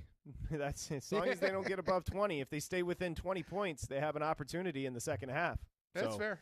They're within that 13 right now. I think Brunson's going to be going to the free throw line. So that is that. Let's transition to a story in the NFL that went down recently. You may have missed it. I mean, it's a name, and Derek Carr has decided to retire. So whether new coach with Kellen Moore down in New Orleans, and they drafted Tyler Shuck in the second round. They've got Spencer Rattler on the roster. People have now started to say, does Aaron Rodgers make sense? I can't even imagine the Aaron Rodgers conversation. It's unconscionable to think that a guy that's 41 years old is going to go play for a team in cap hell that is going to be bottom 2, bottom 3 team in the NFL this year without question. Aaron Rodgers is not going to New Orleans. No, that team's set up perfectly to set themselves up for the number 1 pick this year. And who's potentially available, and we still don't know if he's actually good, but his grandfather played for the Saints, and that's Arch Manning. That's what they're doing here. But my question is, for Derek Carr, I understand it was a long road back. They saw stuff in his shoulder that was degenerative, didn't know what the timeline would look like, so he opts to retire. But he's also hooking the Saints up, where the Saints now are under the salary cap by over $27 million, where heading into this offseason, they were in hell. You and I were making fun of Kellen Moore for taking that job because it was just such a bad situation to start with because they had so many contracts you had to deal with on the books. Carr retires, Ramchick retires. All of a sudden, they're off the hook when it comes to those things. But I'm curious why Carr just decided to retire and not totally rehab this thing. And, be sure in 6 months he can't come back. Yeah, I mean, is it permanent? He just turned 34 in March. He has made more than $200 million for his career, so I think he'd be good cash-wise. Yeah. Here's just a synopsis. If I were to ask you, 888-MAD-DOG-6, 888-623-3646, what is Derek Carr's legacy? What was he basic? Was he better than average? If you think about it, now, it was his career in some ways was underrated just because of what he dealt with. He played for 6 head coaches, 2 interim, and 5 play callers during his 9 years with the Raiders. In the process, by the way, new coordinator in each of his seasons with the Saints. Despite the turnover, he did go to 4 Pro Bowls. He was durable before his last year in New Orleans, playing 15 or more games in each of his first 10 NFL seasons. So durability, you got to give him credit for that. We always gave Eli Manning credit for the durability. Was he knocking? Here's the question. Was Derek Carr in his prime knocking on the top 10 door as an NFL quarterback? Ooh, 10 is – Carr's tough because I view him as his career was a success, but was he good? He was average, but was he above it? Was he good? And we got to judge him based on his peers. I don't know if he was ever top 10, although the year he got hurt would probably be the year he was top 10, where Connor Cook had to play that playoff game. Remember, they were a top seed. They were rolling. They looked really, really good. And then he got banged up and it killed their playoff chances. So I think that year he may have been top 10. After that, not so much. But yeah, I think at some point he was top 10. That's a good question. It's interesting if you think about it, because first off, he's just kind of considered a really good player who couldn't get his team over the hump. I mean, his statistics were good. Yeah. He lost his only playoff appearance, the AFC wildcard game with the Raiders in 2022. So never won a playoff game in many, many years. Put up stats. Kind of, it's with his brother, in unison with his brother.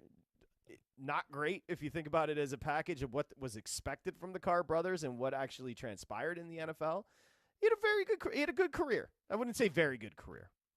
Second round pick out of Fresno State. Not like he went to a big school. Wasn't a top 10 pick. Stepped in for the Raiders and was really good. He was good. He was a good quarterback. But yeah, I don't know, outside of that 2016 run where they went 12-4, I don't know if there was another year where you thought of him as a top 10 guy. There was a lot of really good and great quarterbacks playing during his career.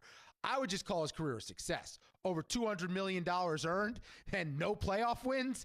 That for him to turn no playoff wins into $200 million and have that longevity, that is a successful career for Derek Carr. As far as what the Saints will do, first off, I think this is exactly what the Saints organization needed and wanted. It's not that Derek Carr at 34 is dead weight as a player. I mean, the injuries have caught up to him. He's still a productive player. They don't really want production. They want to see what they have. And when they used the second rounder on Tyler Shuck, they told you, what is he, 25, 26 years old? At least we're going to give him an opportunity to be the future at quarterback for the Saints. That is the answer. It's not going to be Rattler. It's not going to be Haener. If Shuck performs anything, as far as heading into spring, into the fall and summer, he is going to be the starter for the New Orleans Saints. They're not concerned about winning football games. No. Kellen Moore's trying to say it's going to be an open competition. That's just not true. And the market, by the way, agrees with that. It's not going to be a competition. It's going to be Tyler Shuck. Tyler Shuck on draft night was 60-1 to be Offensive Rookie of the Year. After he got picked by New Orleans, a situation where you would expect him to start right away, as you mentioned, he dropped down to about 16-1. He's now at most places somewhere around 10, 11-1 for Offensive Rookie of the Year.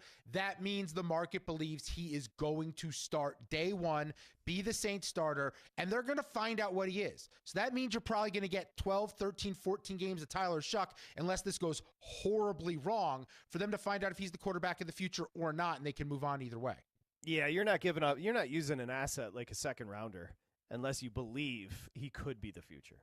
Derek Carr was a second rounder. He was the future for the Raider. I mean, you could just – second rounder carries a lot of value. They think there's something with the Shuck kid, and they're going to give it a try. They're going to be a putrid NFL football team next year. The New Orleans Saints are going to be horrible. Yeah. They'll be horrible, borderline unwatchable, and you know what you're going to get a lot of, and everyone's going to complain about it? It's going to be way too much Taysom Hill. It's going to be way too much Taysom Hill. You're going to get a lot of gadgetry from Taysom Hill. There's no doubt about that. Speaking of the NFL, when we come back, we do have our Thursday night opener. We've got a schedule release coming up on Wednesday, and we'll talk Brazil as well. VSiN Live, Mad Dog Sports Radio.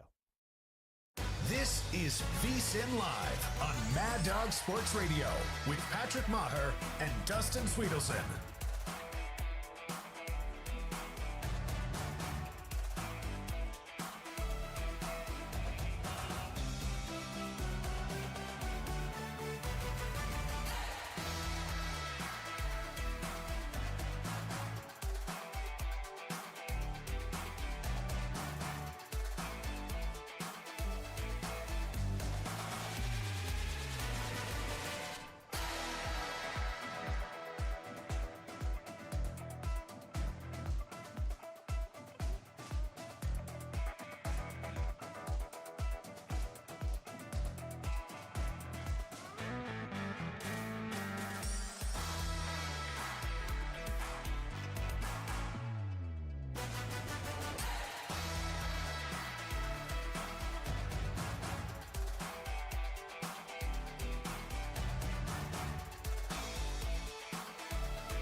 This is VSiN Live on Mad Dog Sports Radio with Patrick Meagher and Dustin Swedelson. Every pitch of the 2025 baseball season is on SiriusXM, including home and away broadcasts for all 30 teams on the SiriusXM app. Tonight, 9:40 East, you can check out the D-backs in San Francisco as they face the Giants. Hear the game in your car on Sirius 161, 183 on XM. You're home for baseball talk all season long as MLB Network Radio, SiriusXM, Channel 89, and on the SiriusXM app. All right, we're at the break. Both hockey and basketball. Get you caught up. Of course, got one more to go in each, I should say. Hurricanes, listen, it is just, I'm taking a look at the numbers. Washington is listless here. They can't get anything going offensively. And the Hurricanes, who are just faster and better, lead 2-0. Second intermission. As far as the basketball, we're hoping to get a good second half. It's an 11-point lead for the Celtics over the Knicks, 62-51. If you look at the numbers, I mean, it really comes down to, it's not a tough formula to crack. I mean, if the Celtics are hitting threes, which they are tonight, they did in Game 3, they're hitting 50%, and they lead by 11. Conversely, the Knicks are hitting 31.8% from three, and they trail by 11. That's the series right now. Yeah, and it feels like when we think the Knicks are down and out, that's when they usually come back. But when we think they have a fighting chance, they let us down. I mean, what's key for them is they started to get Brunson going a little bit more towards the end of the half. He finished with 13 points. Cat has 10 and 8, but it hasn't been a very loud 10 and 8. The rebounds have been impressive, but I haven't seen too much scoring consistently from him where I trust him in the second half. Bridges had a couple shots that went in. McBride was good off the bench, but Derek White came out of the gates, was awesome. 17 points in the first half. Jaylen Brown's filling up a box sheet. 12, 6, and 2, but he does have 4 turnovers there. And then Tatum leading the way, 26 and 2, and a big chunk of that happened for Tatum when OG Anunoby was sidelined dealing with a hamstring injury. He did return to the game, but you wonder how healthy he actually is right now defending Boston's best player. Okay, you got the NFL schedule release coming out on Wednesday. We just told you, relatively big name in the NFL, retired, 34 years old, Derek Carr. Of course, most of his career with the Raiders, and then the past few with the Saints. We were talking legacy. Like, was he ever a top 10 guy in your estimation? Let's go to the phones. 888-623-3646. And we'll say hi to Brad in New Orleans talking Carr. Hi, Brad. Hey, how you doing, Joe? Good. What's up, Brad? So, legacy, definitely not top 10. I mean, we have to be honest about that. But career-wise, underappreciated, set up for bad luck completely. I mean, he was set up for failure the whole time. But if you look at it, correct me if I'm wrong, I believe he is the all-time passing yards leader for the Oakland Raiders. Yeah, that wouldn't surprise me if he was that, just because it was in a passing era. He played. He was durable. They threw the ball a ton when he was at the Raiders. I'm just pulling up Carr. He's 34, turned 34 at the end of March. I'm starting to wonder, is this it for Derek Carr? I don't think this is forever. I think he's hooking the Saints up because he's a good guy. On the record, he is a very, very good guy. I think he's hooking them up. He's walking away, helped them get under the cap while he rehabs for a year, and then he'll be back in 2 seasons. Hold on, let me turn this volume down. I'm trying to pull up his stats. His best year. His best year. You know what? He had four straight years where he threw for over 4,000 yards. His peak in a pretty good career. His peak. He's a good quarterback. We get hung up on the Super Bowl thing too much, like judging quarterbacks by that. He's a good quarterback. He's not great. He's good. Yeah, how about this? He wasn't a big interception guy, to be fair. I mean, he threw for 32 touchdowns in his second season. 28 the following year. He's okay. He's fine. Who's better? Better career. The money is a little different, obviously, but Derek Carr or Kirk Cousins? The better quarterback is Cousins. Yeah, I would say the better quarterback. I don't really know how to answer that. Has Cousins done any? Cousins hasn't done anything in the postseason either, right? No, he had issues in the playoffs, from what I remember. Let's look up Kirk Cousins. Derek Carr never won a playoff game. I believe Cousins won one, if I'm not mistaken. Yeah, 65% guy, 257 touchdown, 112 pick ratio in his career. He was fine. Threw for over 41,000 yards. A good quarterback. Very serviceable.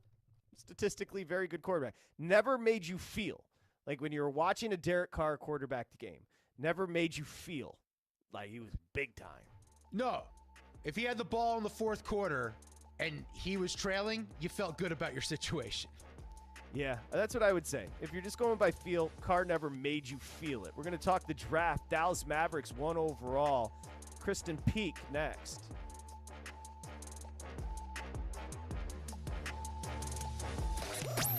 Covering the spread all night long. This is VSiN Live on Mad Dog Sports Radio.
Sweat your bets with VSiN Live on Mad Dog Sports Radio. Here's Patrick Meagher and Dustin Swedelson.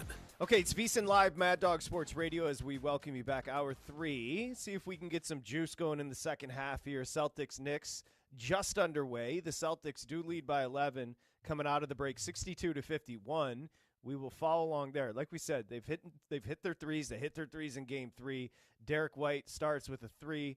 A miss to start the second half, but hopefully the Knicks can get something going here. We've got a late game coming up in about an hour. Timberwolves Warriors, Game 4. T-Wolves lead that series 2-1.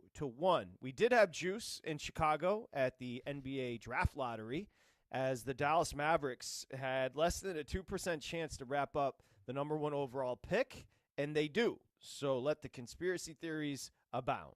Kristen Peak is there in Chicago at the draft lottery, going to be at the Combine all week as well. Hoops HQ NBA draft analyst, NBA TV analyst at Kristen Peak on Twitter, and she joins us now. Kristen, thank you for a couple of minutes. Can you give us, you were there, can you give us the reaction when the Mavs were announced as the number 1 overall pick? It was crazy. It was madness. They had, like you said, a 1.8% chance. That means only 18 possible ping pong combinations out of 1,001. And so to know that they got that chance, I mean, listen, and we don't know. Nico Harrison traded away his franchise player once in Luka Doncic, so I guess we don't know if Cooper Flagg is going to be a lock, but no, I'm just kidding. No, this was redemption for the Dallas Mavericks after maybe one of the worst trades in NBA history that we've seen. So, yeah, the conspiracy theories are going to be flying. I think they would have been flying even more if the Spurs would have ended up with the number 1 pick pairing Victor Wembanyama and Cooper Flagg in the front court together. But they got the number 2 pick. They'll get a shot at Dylan Harper, a 6'6" guard. But, yeah, just unbelievable. And then the confusion with the 76ers, Jared McCain's up on the stage like, no, we're still good. Like, he understood it, and it was the broadcast, which you can hear inside the room, that got it wrong, and then they corrected it. So when I saw Jared before, and he just said, he's like, I'm here, KP. I got my Duke Blue nail polish on, and he's avid about painting his nails, and he's like, I'm hoping we can get Cooper. You know, I'm bringing the luck, but they were close. They were very, very close, but very, very dramatic. Very dramatic. Absolutely wild. I can't imagine what that building was like. Now, Kristen, you've been covering the draft for a while now. You've watched a lot of these prospects from the ground up become NBA superstars. What are you hearing about Cooper Flagg? How does the NBA view him? Because to us, we saw him obviously at Duke this year in one season after reclassifying in high school, and we know that there's a ceiling there. We just don't know what it is. What are the scouts telling you? I'll tell you what, I mean, I've known Cooper since he was 14, and he's gotten better every single year, and that's all you can want in a young budding superstar. You're right, he reclassified up. He was the youngest player ever to be on the USA Basketball Select team for the scrimmages. And remember, that was really his coming out party before he even stepped foot at Duke. And he was a 17-year-old kid holding his own with a team full of future Hall of Famers and All-Stars. So when you look at his ceiling, I think, the sky's the limit for him. I know a lot of franchises, especially the ones that, were outside a leaping chance of getting him, would say, yes, he's great. He's a cornerstone player, but he's not Victor Wembanyama. He's not going to change the franchise. I think it's too early to tell that.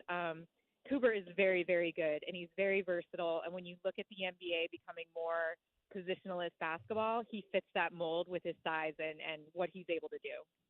Kristen Peak joining us, doing a great job at the draft lottery. Of course, Dallas lands number 1. You've got the Spurs 2, 76ers, as Kristen was talking about, 3, Charlotte 4. I have to ask you this question, Kristen, because we talked about conspiracy theories, and even LeBron and others are on social media kind of clowning the process.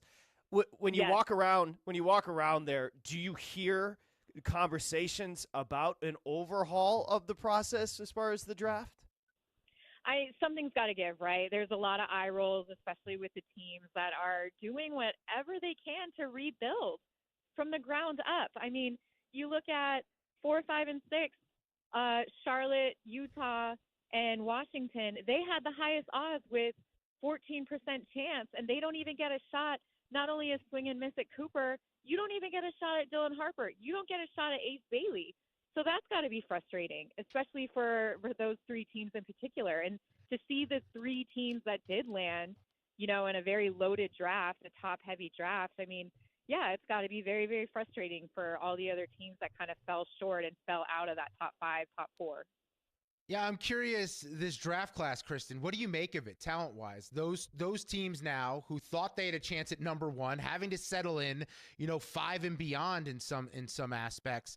What are they going to be looking at in terms of talent pool for this year's draft class?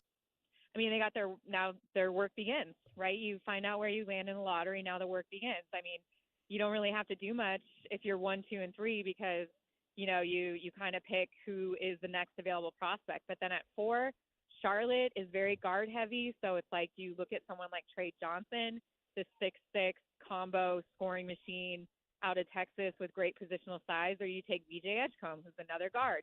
And so you start looking at those conversations. At 5 with the Jazz, Con Kneppel, Cooper Flagg's teammate, sharpshooter. Do you take him? Do you take Jeremiah Sears, a true floor general who can, set up Keontae George as they rebuild. So there's a lot of different scenarios that are going on, and that continues on towards the back half of the lottery. Sorry, I'm outside. There's a couple people racing dirt bikes. But yeah, so and then when you get to 8, like look at Brooklyn. Brooklyn's at 8. They have 4 number 1 picks, and so now they're really going to have to go back to the drawing board. Do they want to take a swing, and try to trade up and make those conversations and have those tough calls with San Antonio at Dylan Harper, because he's another big guard they don't necessarily need. But what are you going to have to give up? And I know Brian Wright, the general manager at San Antonio, is going to be holding him close because he knows the value for Dylan Harper. So it's just going to be a lot. It's back to the drawing board for a lot of these teams in the lottery, and there's going to be a lot to look at in the next month or so. Kristen Peak, just 2 more questions. Thank you for doing this. Chicago's known for great food, also apparently motorcycles while you're doing an interview. Let me ask you this. So we know Flag's going 1.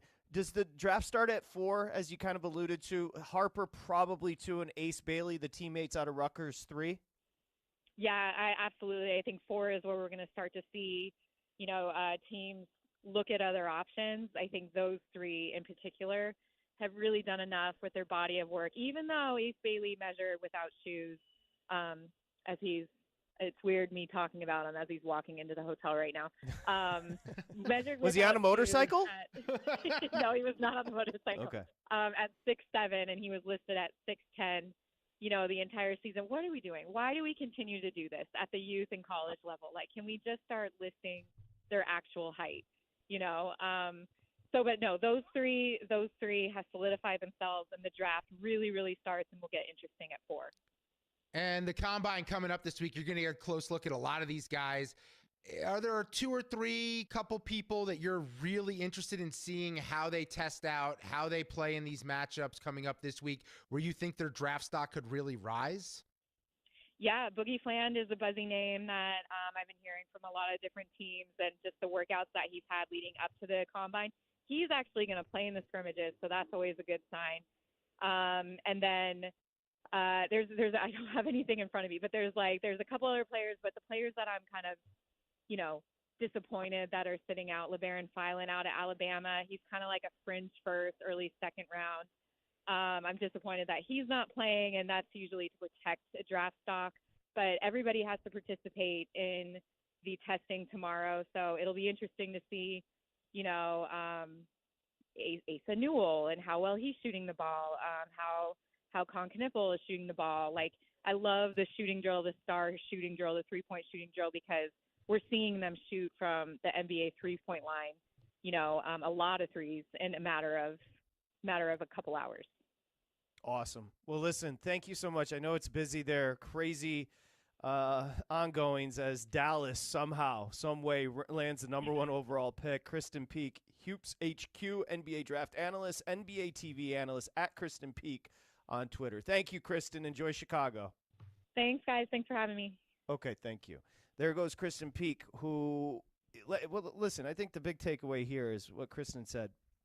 1, something's got to give as far as the draft. She said, a lot of rumblings after Dallas did grab the number 1 overall pick. And then, 2, I think the big takeaway from Kristen is really, it's just, it is going to be the teammates after Cooper Flagg. We know is going to be number 1 overall pick. It's going to be the teammates out of Rutgers, which is fascinating because it's a Rutgers team that didn't make the NCAA tournament, which is mind-boggling.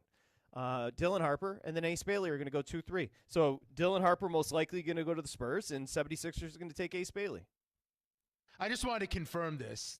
Steve Picciel is still the head coach at Rutgers, because you and I discussed this when they missed the tournament. The fact that they had 2 NBA players on their roster and they didn't make the dance, but now those 2 players may go 2 and 3 in the draft.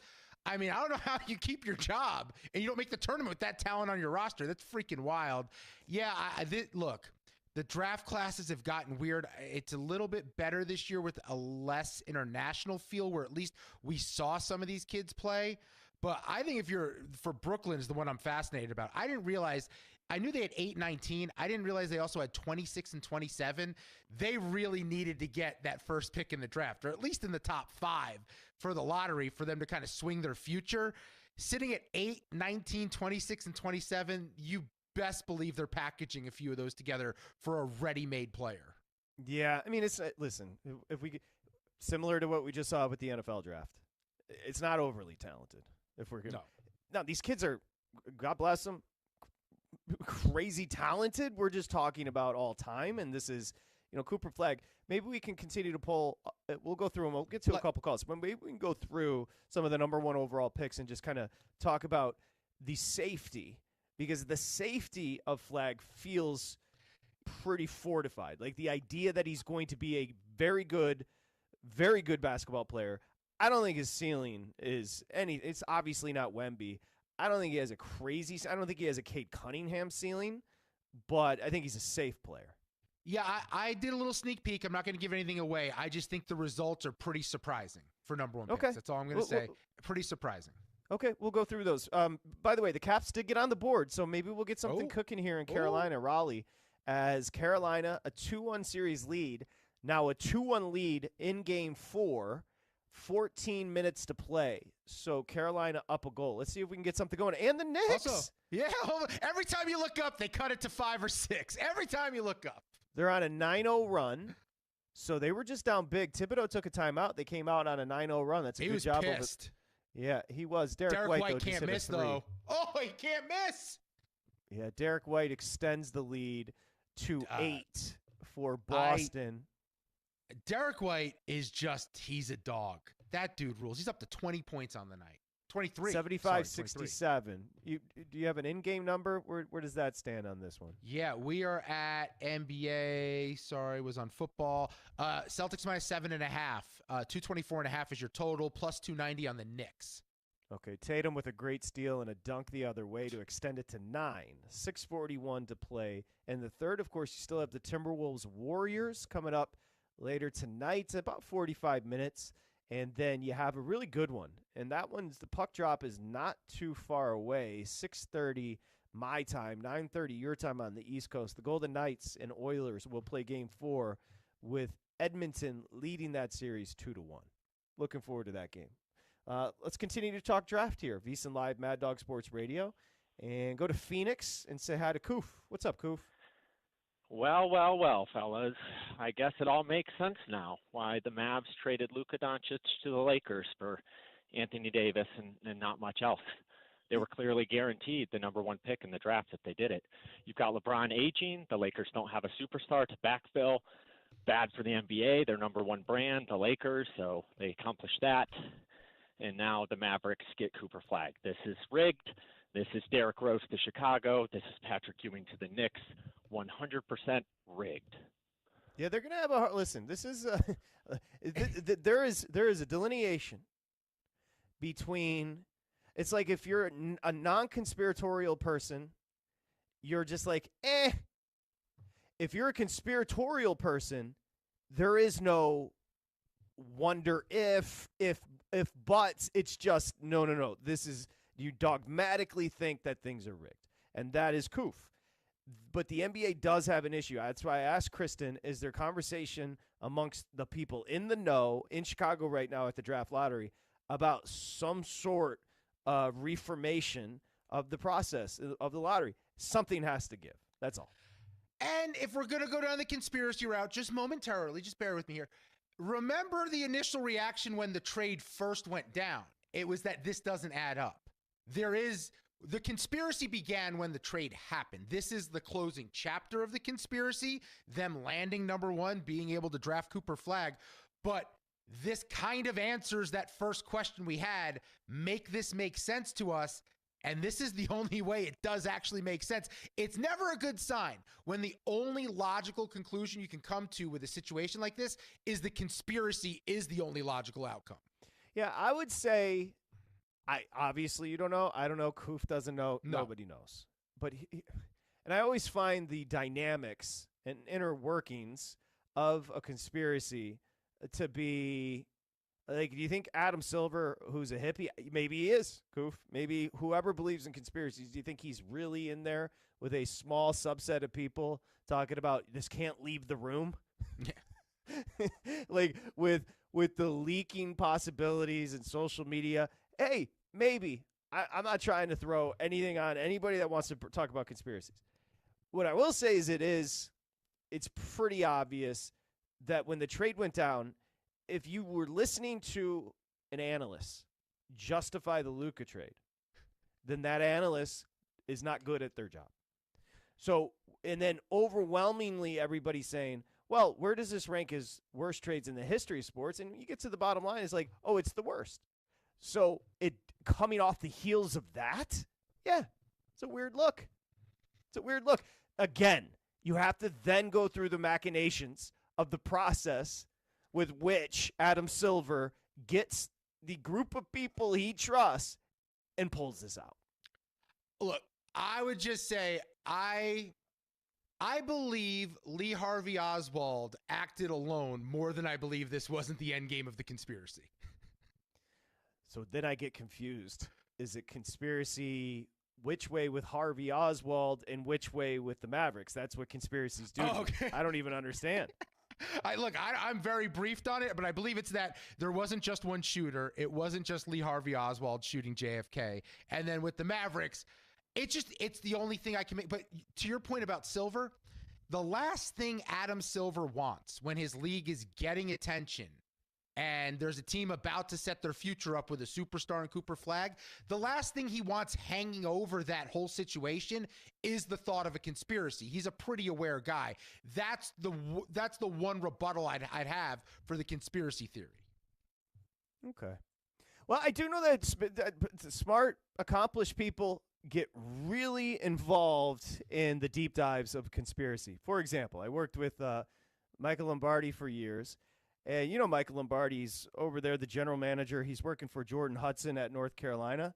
He was obsessed with the JFK conspiracy. Like that, I think during the show he was researching it. And he did a great job hosting. I'm just saying, Michael would laugh if he heard me talking about it because the dude couldn't get enough. I mean, he would go after other podcasters. He would go after other investigators. I mean, my man was boots on the ground, all right? And then Jordan said, Michael, time to come to work. And then he went, so. Look, conspiracies it's a tough look when an adult basically tells you, I believe more in make-believe than I do what my eyes are telling me. That's all. I get where you're coming from, but the I's are dotted and the T's are crossed with this conspiracy. It feels kind of legit. All right, I'll fine. I'll put it to you this way. I started a puzzle. All right? I started a puzzle. My sister said it's good for dementia. So, in my family in Michigan, they all do puzzles. It's very Michigan-like, but they sit around and they do effing puzzles. I guess the puzzle rocket ship took off during COVID. People were bored as shit, and they just started puzzling. So my sister, I was talking to her the other day. I was like, what's cracking? She said, not much, just doing a puzzle. I was like, you mean a puzzle? Like sitting down and putting pieces together that you're then going to tear apart when that dumb puzzle's done? Do you frame it? Is it Picasso? So she said, no, I'm doing a puzzle. It's very rewarding. You should get a puzzle. I got a puzzle. And then I got a puzzle board. It swivels. Literally turns. I'm puzzling. I puzzled on Saturday for 6 hours, and I must have put together 7 pieces. I mean, this is this is Amsterdam. It's a puzzle of Amsterdam. Of Amsterdam? I went to Amsterdam. I'm on Amazon, and I said, that looks familiar. I ordered a 1,000-piece puzzle of freaking Amsterdam. No horse. So it's just scenery. I'm putting it together, and I'm putting my little niece said, you got to put the border together first. So I said, I'll start with the border. I got 7 pieces in, 7 hours in. What am I trying to tell you? My brain is not a puzzle brain. My brain is not a conspiracy brain. I can't do it. When people start talking about it, I just lose them. But this happened. If this person pissed at this time, if this person was over here at this time, and then I start to get lost in all the details and all the facts. And you know what else I get? Bored. Okay, I get it. And you also, when you start building this thing, you're kind of one of these people who you're willing to do the work on the puzzle. So me, I would accuse the puzzle maker of not including certain pieces that I needed when things didn't go my way, i.e. going down the path of a conspiracy where you would just then look harder and eventually find said pieces. No. So I'm going to finish the puzzle because I started the puzzle. I'm just going to finish the puzzle in 2026. There is no way. The same 1,000-piece puzzle my niece did, she got it done in 2 days. I got 7 pieces in 5 hours. Okay, I was going to ask you. She's got a puzzle brain.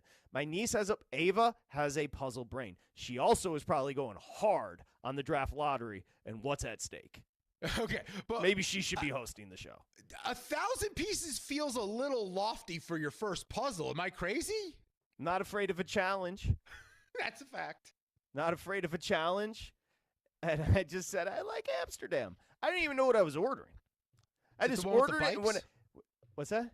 So it's got bikes in it. It's got canals. It's got beautiful scenery, colors, all this kind of stuff. But when I got the puzzle and I opened that bitch up and then I dumped out the pieces, I said, that's a hell of a lot of pieces. I was going to say that feeling's got to feel overwhelming in that moment. Like, I have quite a task in front of me. But here's what I would say. I'm not even degrading if you're into conspiracies. I'm actually putting myself down. If you're into conspiracies, guarantee you can put this Amsterdam 1,000-piece puzzle together way before I can. Your brain just works better. That's it. That's the moral of the story. If you took anything away from the program today, get a puzzle and what happened with dinosaurs. Hey, the Knicks, by the way, are down 4 all of a sudden with 3 minutes to go in the third. Bridges, 3 misses. Okay, they get the board, though. The Knicks are in it. This is what we wanted. Yeah, we need this. I actually just bet him on the money line. So what's the point in not doing so? Brunson with the turnaround jumper. It's now a 2-point game, 2:34 to go, 83-81. Timeout Celtics. Go New York, go New York, go. That's where we're at. The Hurricanes did add a goal, so the Hurricanes are up 3-1. The Caps are putrid right now. I didn't bet them. I'm just saying. And the Golden Knights Oilers. Let's set that number up before we get back to the calls here. The Golden Knights Oilers tonight. I'm guessing it's a big ass total. Yeah, it's 6.5 on the total. That's a fun series, by the way. Yeah, that overtime game. What was that Thursday last week? That was awesome. Awesome overtime game. Oilers have a ton of offense. Overs. By the way, we're heading towards 7. Oh yeah. That total. No. I think game 1 closed 7.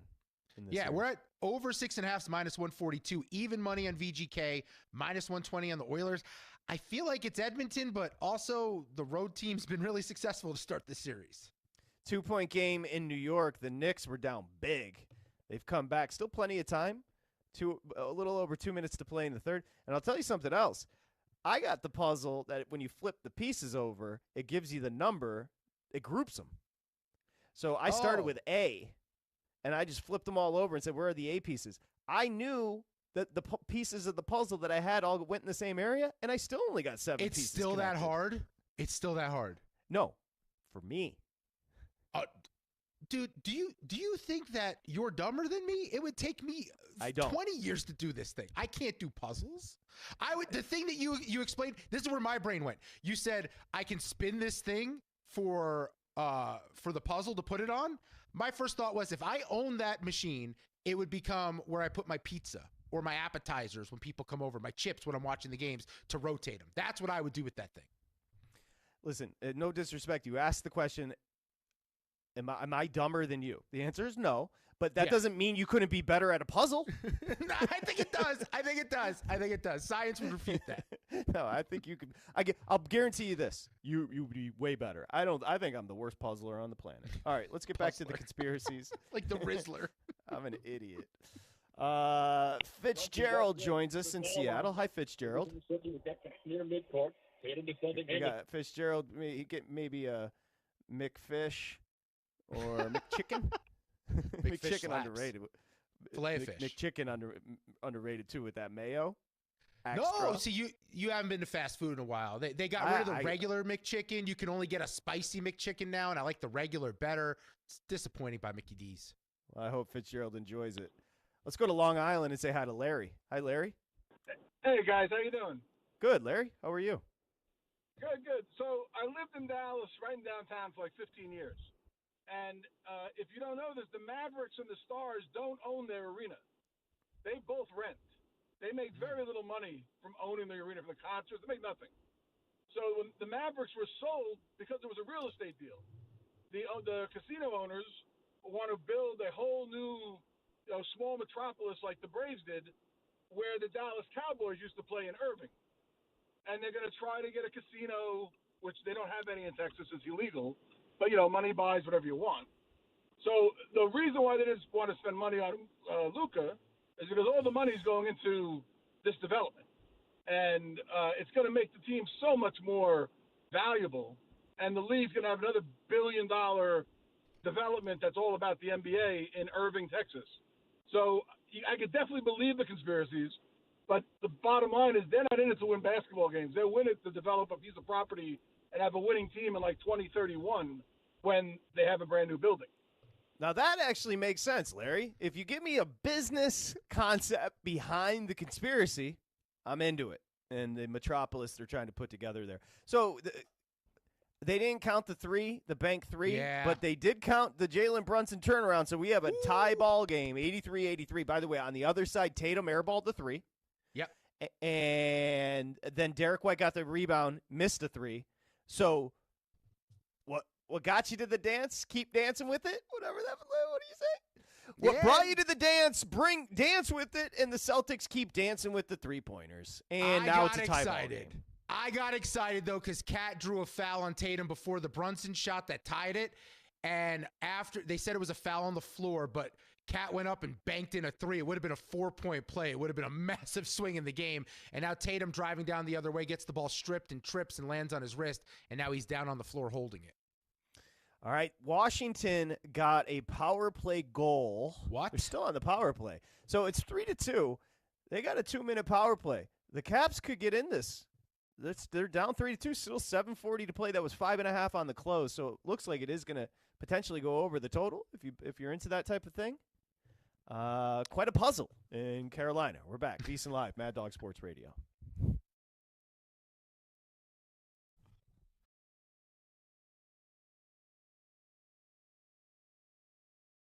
Radio with Patrick Meagher and Dustin Swedelson.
Welcome back to VSiN Live on Mad Dog Sports Radio. Here's Patrick Maher and Dustin Swedelson. All right, the big guys hanging out at the SiriusXM studios at the Wynn. Just stellar, stunning property. I'm Patrick Maher, live from Los Angeles. More importantly, we have a stunner in New York City at Madison Square Garden. So Tatum keeps settling for bad, like horrific three-point attempts. That's just factual. And while doing so, the Knicks went on a crazy third-quarter run. They were down at 1 point 14, and your Knicks now, big guy, lead going into the fourth quarter. Let me just get the 88-85. So a three-point lead after being down 14. As you mentioned, Brunson had 18 third-quarter points. The Celtics just 23. What a great quarter by the Knicks at home. It looks like MSG's going nuts. It's the one thing where the Knicks have an advantage in this game. It's the one element where you side with the Knicks. In crunch time of everyone on the floor, you want the ball in Jalen Brunson's hands over anyone on the Celtics. That's just a fact, and he was proven right once again. You mentioned the 18 in the third. Celtics only scored 23. He's now cleared his points total of 27.5. He's now at 31. First time he's cleared 30 in this series, where he's averaged almost 31 for the postseason as a member of the Knicks. This is the recipe for success for New York. Everything starts and ends with Brunson. He tried to let the other guys get going early. They did an okay job, but when it mattered the most, he took over. And now all of a sudden, the Knicks went from not leading since the score, I think, was 28-27. They're now up 3, 88-85. Largest lead for the Celtics was 14 points at one point, but the Knicks have mitigated that as the fourth quarter is underway with a Mikal Bridges 2-point jumper. It's now a 5-point lead for the Knicks. Yeah, I mean, you just brought up Brunson. You could ask Bill Russell. You could ask Kevin McHale. You could ask Larry Bird. You could ask Red Auerbach. They're all taking Brunson over Tatum. That is, it's not even a question. Look, Jason Tatum, quarters 1 through 3, really good player. Fourth quarter, Brunson all day. And to your point about the threes, look, he has 31 points. He's had a very good game. 7 boards, 4 assists, 4 steals, 2 blocks. He's 5 of 13 from 3. And as that lead was dwindling, he settled for a couple of really forced, dumb shots, and that allowed the Knicks to get back in the game. Some teams just don't know how to play with a lead. The Celtics are one of them. Let's get to your calls. So the big story today, not just the basketball, and we do have a 1-goal lead for Carolina. 3:46 to play in the third. So Washington hanging on by a thread, down 2-1 in that series. The big news, about 25 minutes into our program, as we started here at VSiN Live, Mad Dog Sports Radio, the Dallas Mavericks won the draft lottery. So the Dallas Mavericks had less than 2% chance. They had 1.8% chance to win it, and they did. Coming off the heels of the Luka trade and all of that drama. And by the way, I do, just as an aside, those calling about the conspiracy, can anybody answer why Mark Cuban sold the team? I thought Mark Cuban's favorite thing to do on the planet was owning the Dallas Mavericks. So if anybody, but conspiracies are coming in, and I'm willing to listen because I'm not good with them. So you tell me. 888-623-3646. Let's give Fitzgerald in Seattle another try here. Hey, Fitzgerald. Hey, guys, I actually listened to a Mark Cuban interview, and he said he got rid of the team. I want to get to the draft, and I want to get to something else, too, but since you asked, I'll answer. So what happened was Mark Cuban didn't want his kids to grow up like a lot of other families' kids, having to inherit the kids and all the different bullshit that comes with owning a team, so he dumped them. That's why. Dustin, I got something for you. After last week's Draymond Green-like epic meltdown telling an older man to shut up from the depths of your belly, I was just wondering, I had listened to you guys last week, and one of you had said that you had spent time with horses, and it was a great therapy. I was just wondering if you could tell me a little bit about that therapy, and I don't want you to hang up on me before I get to the draft stuff, so if you guys Google LeBron and Shaq have talked openly about, even in their draft classes, how they thought their personal draft classes were actually rigged. Look it up. Look it up. Go Knicks! Dude, I like that guy. You would. He like that. That must be coke. No, like I know people that do coke, or I've been around people. They talk a lot. It's annoying. That felt like it. And I'm not disparaging him. I'm just saying allegedly. That was a lot of energy. And anger behind the energy. Coke looks like a good time, if I'm being honest. My cardiologist would not approve of me doing that, so that's pretty much why I don't partake in the cocaine. If that guy was on Coke Fitzgerald, I would love to have that kind of energy. I'm not saying he was. I'm saying it sounded like it. No, it felt like it. Yeah, it felt like it. If we're gonna, I would never allege that he did anything illicit. I mean, if we're allowed to claim that there's at least a % chance that the NBA rigged the draft lottery so that the Mavs could have the number 1 pick, we can also allege that Fitzgerald did a bump right before he dialed the number. So wait, he's saying that Cuban, and I'll take his word for it. No, I looked it up. Cuban sold the team because he didn't want his kids to deal with the ownership of the team? That feels like a conspiracy theory. What's that? I don't know if I buy that. I don't know if I buy that. Your lead into that was his whole identity was being the owner of the Mavericks. He loved being the owner of the Mavs. Also was always trying to own a baseball team, but kept getting denied. It felt like that was his joy. He's got a few more years on the planet where his kids would have to worry about it down the road where they could sell the team. It is weird he sells the team and then boom, Luka's gone. Well, let me put it this way. Mark Cuban's kids, my dad worked at the post office, but if somehow my dad ended up owning the Pistons, and what a problem. He said, hey, man, I'm going to go ahead and unload the Pistons so you don't have to deal with the headache. I disown them. Yeah, I agree. Because those kids definitely grew up going to the games, being friends with the players, like living in that locker room. I'm sure they definitely didn't want to have that anymore. That burden. At least I'd expect to sit down with Pops. Yeah. Like, what's the plan here, bro? Do I have a say? I want more research done on this. We're not getting the full story on the Cuban selling the team either now. Now I'm with you. Isn't Cuban super political? He's gotten into it a lot lately. He does pharmaceuticals now. He's got Shark Tank. He's a brand. Yeah, that sounds like somebody that wants to do something that ownership would, get in the way of.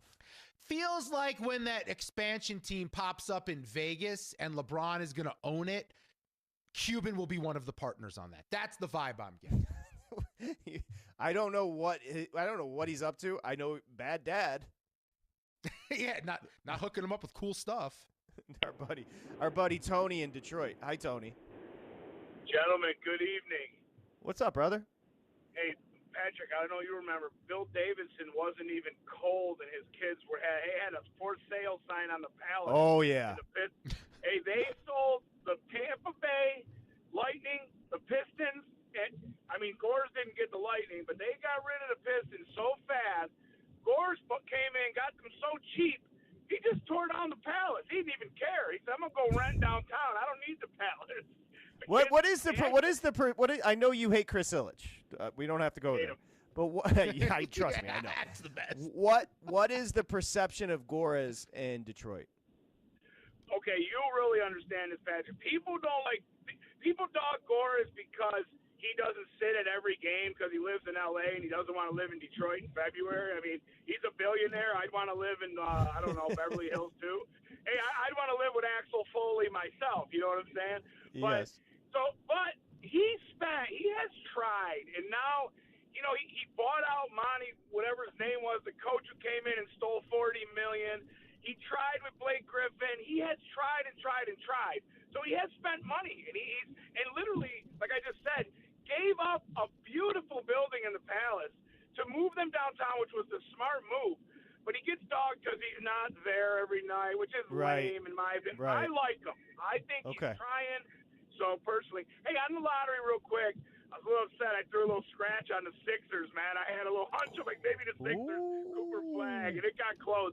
But I'm so happy that the Spurs have tanked numerous times, and I know Wemby had blood clots this year. Okay, just like when they got Duncan, and I was so pissed. I told my son, if the Spurs get this pick and put Flag with Wemby, I'm done. I'm done with the league. When it landed on Dallas, and one last thing on that trade wouldn't look so bad now if they would have got about 4 number 1 picks, which they should have. If they would have got 3 to 5 number 1 picks and landed this pick, then they'd be flying as a franchise. But tonight, even though it helps them, it even looks worse because they would have so much to build on if they would have got the proper return for Luka. Dude, you're so right about that. That's right. They shut down Wemby and De'Aaron Fox, and it almost worked. Yeah, for blood clots. Yeah, okay.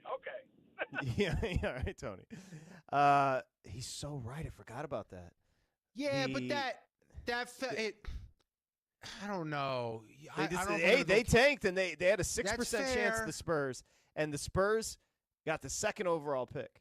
And if we go back in time, remember, we were considering like 7-1 on the Spurs after the Fox trade to make the playoffs, and we just kind of waited, and all of a sudden that came out. We were happy we didn't place that. So I guess that does track. They tanked for Duncan after Robinson went down. Yeah, I get it. I don't want to believe it's true, but it's probably true. You know, that makes sense. Tom Gores is the owner of the Pistons, and Bill Davidson was a long time. Bill Davidson is the reason that whether it be football, basketball, hockey, baseball, he's the reason teams fly charter, provide their own planes. Round Ball 1 was the first all-team charter plane, the Pistons. Bill Davidson was responsible. Players used to fly like with the rest of you donks on Delta. How long ago was that? 90s? 88, 89. Wow, that recent. Yeah, a bunch of dummies. Like, it would be like Zion sitting on Spirit. If it weren't for Billy.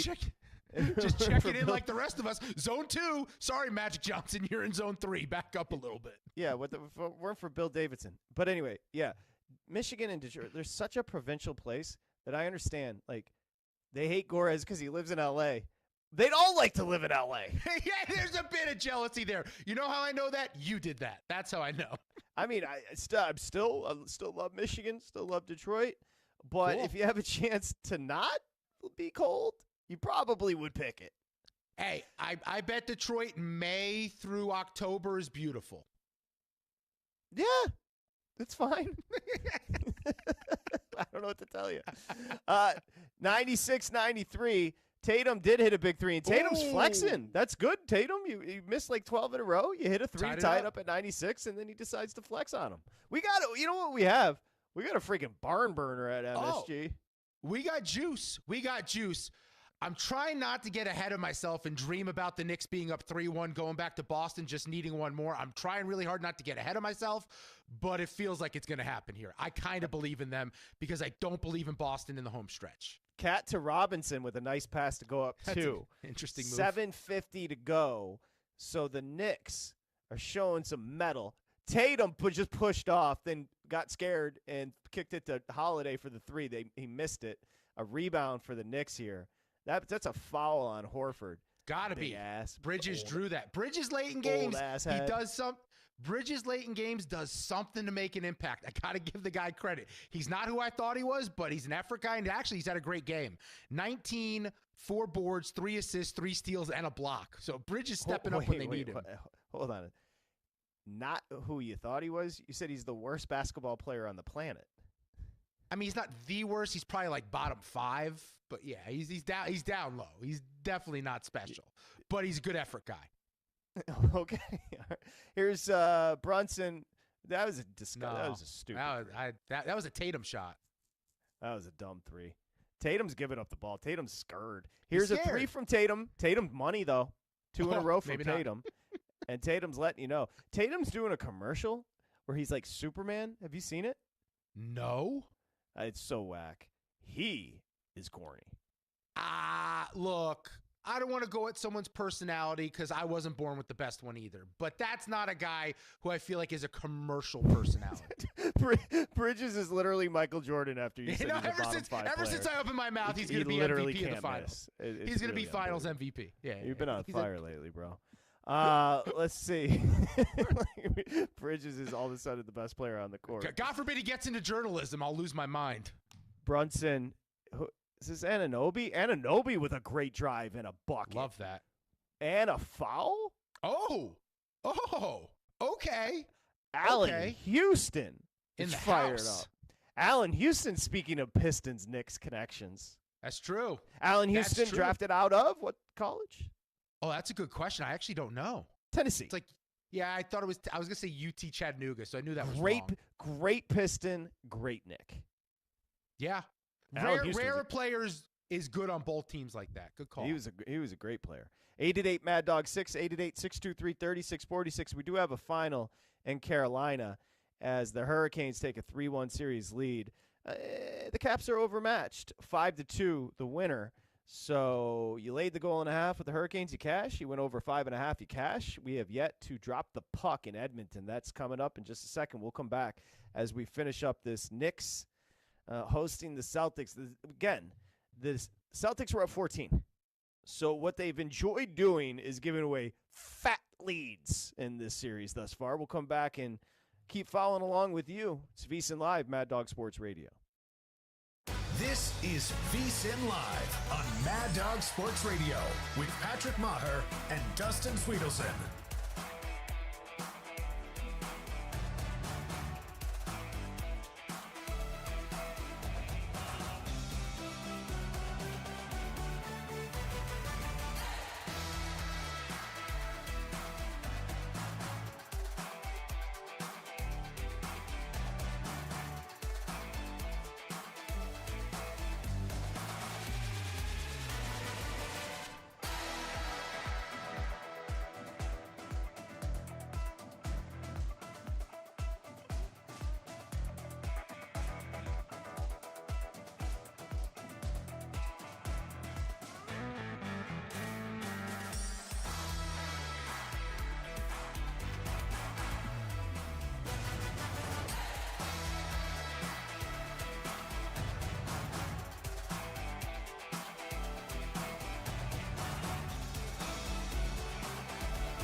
Time to wrap up today's show. You see what I did? Yeah. By finishing all of the conversations we touched on today. This is Closing Tabs. Anunoby just hit a huge three. Knicks up 3, 105-102. Tatum's going off. Tatum's got 42, so you got to give him credit. He went through a stretch where he was shooting some terrible threes, but Tatum's been great for the Celtics. Bridges has been great. Anunoby just hit a 3 after getting injured early in the game. Brunson's been awesome. There's a drive to the basket by Drew Holiday to close it to 1. So 5:17 to play, 105-104. So we're going to get an over in this game. And again, we told you, if you're thinking about taking the 5.5 with the Knicks, just bet the money line. Almost $2 on the Knicks money line. Brunson to the bucket to go up 3. A nice little kiss for Jalen Brunson as we welcome you back. Closing tabs. I mean, essentially, you can close tabs while we just do play-by-play of this game. Yeah. But by the Brunson's way, got 33 and 10 assists, by the way. 5 minutes to go. I'm just wondering, with Mitchell Robinson on the floor and Boston now down 3, when do they start fouling him to get him off the floor? Because he's making an impact, especially on the offensive rebounding side of things. He's awesome defensively at shutting down the paint. Robinson today has, 7 boards, right? 5 on offense. I have to imagine if you're Boston, you got to start fouling Mitchell Robinson to get him off the floor. Porzingis to the free throw line after grabbing an offensive board. He'll try to cut it to 1, 107-104. He's front rim on the first one, so stays a 3-point lead for the Knicks. We'll mix in closing tabs here. Yeah, let's see some things to go over from today's program. For those that missed it, we do have the draft order. It is the Mavericks, the Spurs at 1 and 2, followed by Philly at 3, the Hornets at 4, the Jazz at 5, the Wizards at 6, New Orleans at 7, Brooklyn 8, Toronto 9, and Houston at 10, in case you missed it. Somehow the Dallas Mavericks, 1.8% chance of having the number 1 overall pick. They end up with it, and they win the Cooper Flag sweepstakes, as that is somehow not a foul with Brunson going to the rack, and now Boston has it down 3 with a chance to tie it on this possession. Derek White with a corner 3. He's off. Knicks board. All right. 4:22 to play. Knicks lead by 3. Keep you updated as Brunson, obviously with the usage rate high, he's got the ball in his hands. Let's see what the Knicks do on this possession. Up 3. It's been a great game. The Knicks were trailing by 14.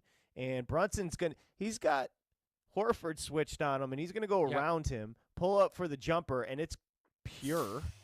Man. So 109-104, Knicks lead. Madison Square Garden looks freaking bulky. Yeah, look, it takes a lot for you and I to want to leave our houses and go to a game. Tatum misses a long 3, by the way. Forced it too early. He doesn't know how to play with the lead. He's nervous. That's what you do there in that spot. Whereas Brunson gets better in these moments. So settle down, Knicks. You're up 5, 3:35 to play, 11 on the shot clock. Brunson at the top, a switch to Porzingis. See what Brunson does. Brunson's just clowning. Bridges, a fadeaway. I don't know what to tell you, bro. Bridges is balling. That's my guy. It my is. guy, Mikal Bridges, legend, New York legend. Let's get that. Let's cash that plus 195. I'm telling you, that was literally what happened yesterday with the Pacers. How is that priced that way? Oh no. This is a perfect game by the Knicks tonight. They hung it. They didn't let it get too big, the Boston lead, and were able to kind of chip away in the third, go into the fourth with a lead. And now you got Boston on their heels, and their style of play does not work coming from behind playing on their heels. It just doesn't. They settle for bad shots, as we've seen from Tatum over the last 5 minutes. All right, thank you. We've got our buddy Andy Gresh. Gresh is up in New England, so he's going to have plenty to say about this one. He's coming up next here, Mad Dog Sports Radio. Thank you, Naya. Thank you, Ryan, Isaiah. Thank you, John Goulet, and everybody that participated, even those that called inebriated. We appreciate you. A good job out of the big guy. I'm Patrick Maher. We'll see you tomorrow. VSiN Live, Mad Dog Sports Radio. This is VSiN Live on Mad Dog Sports Radio. Covering the spread all night long. This is VSiN Live on Mad Dog Sports Radio. Okay.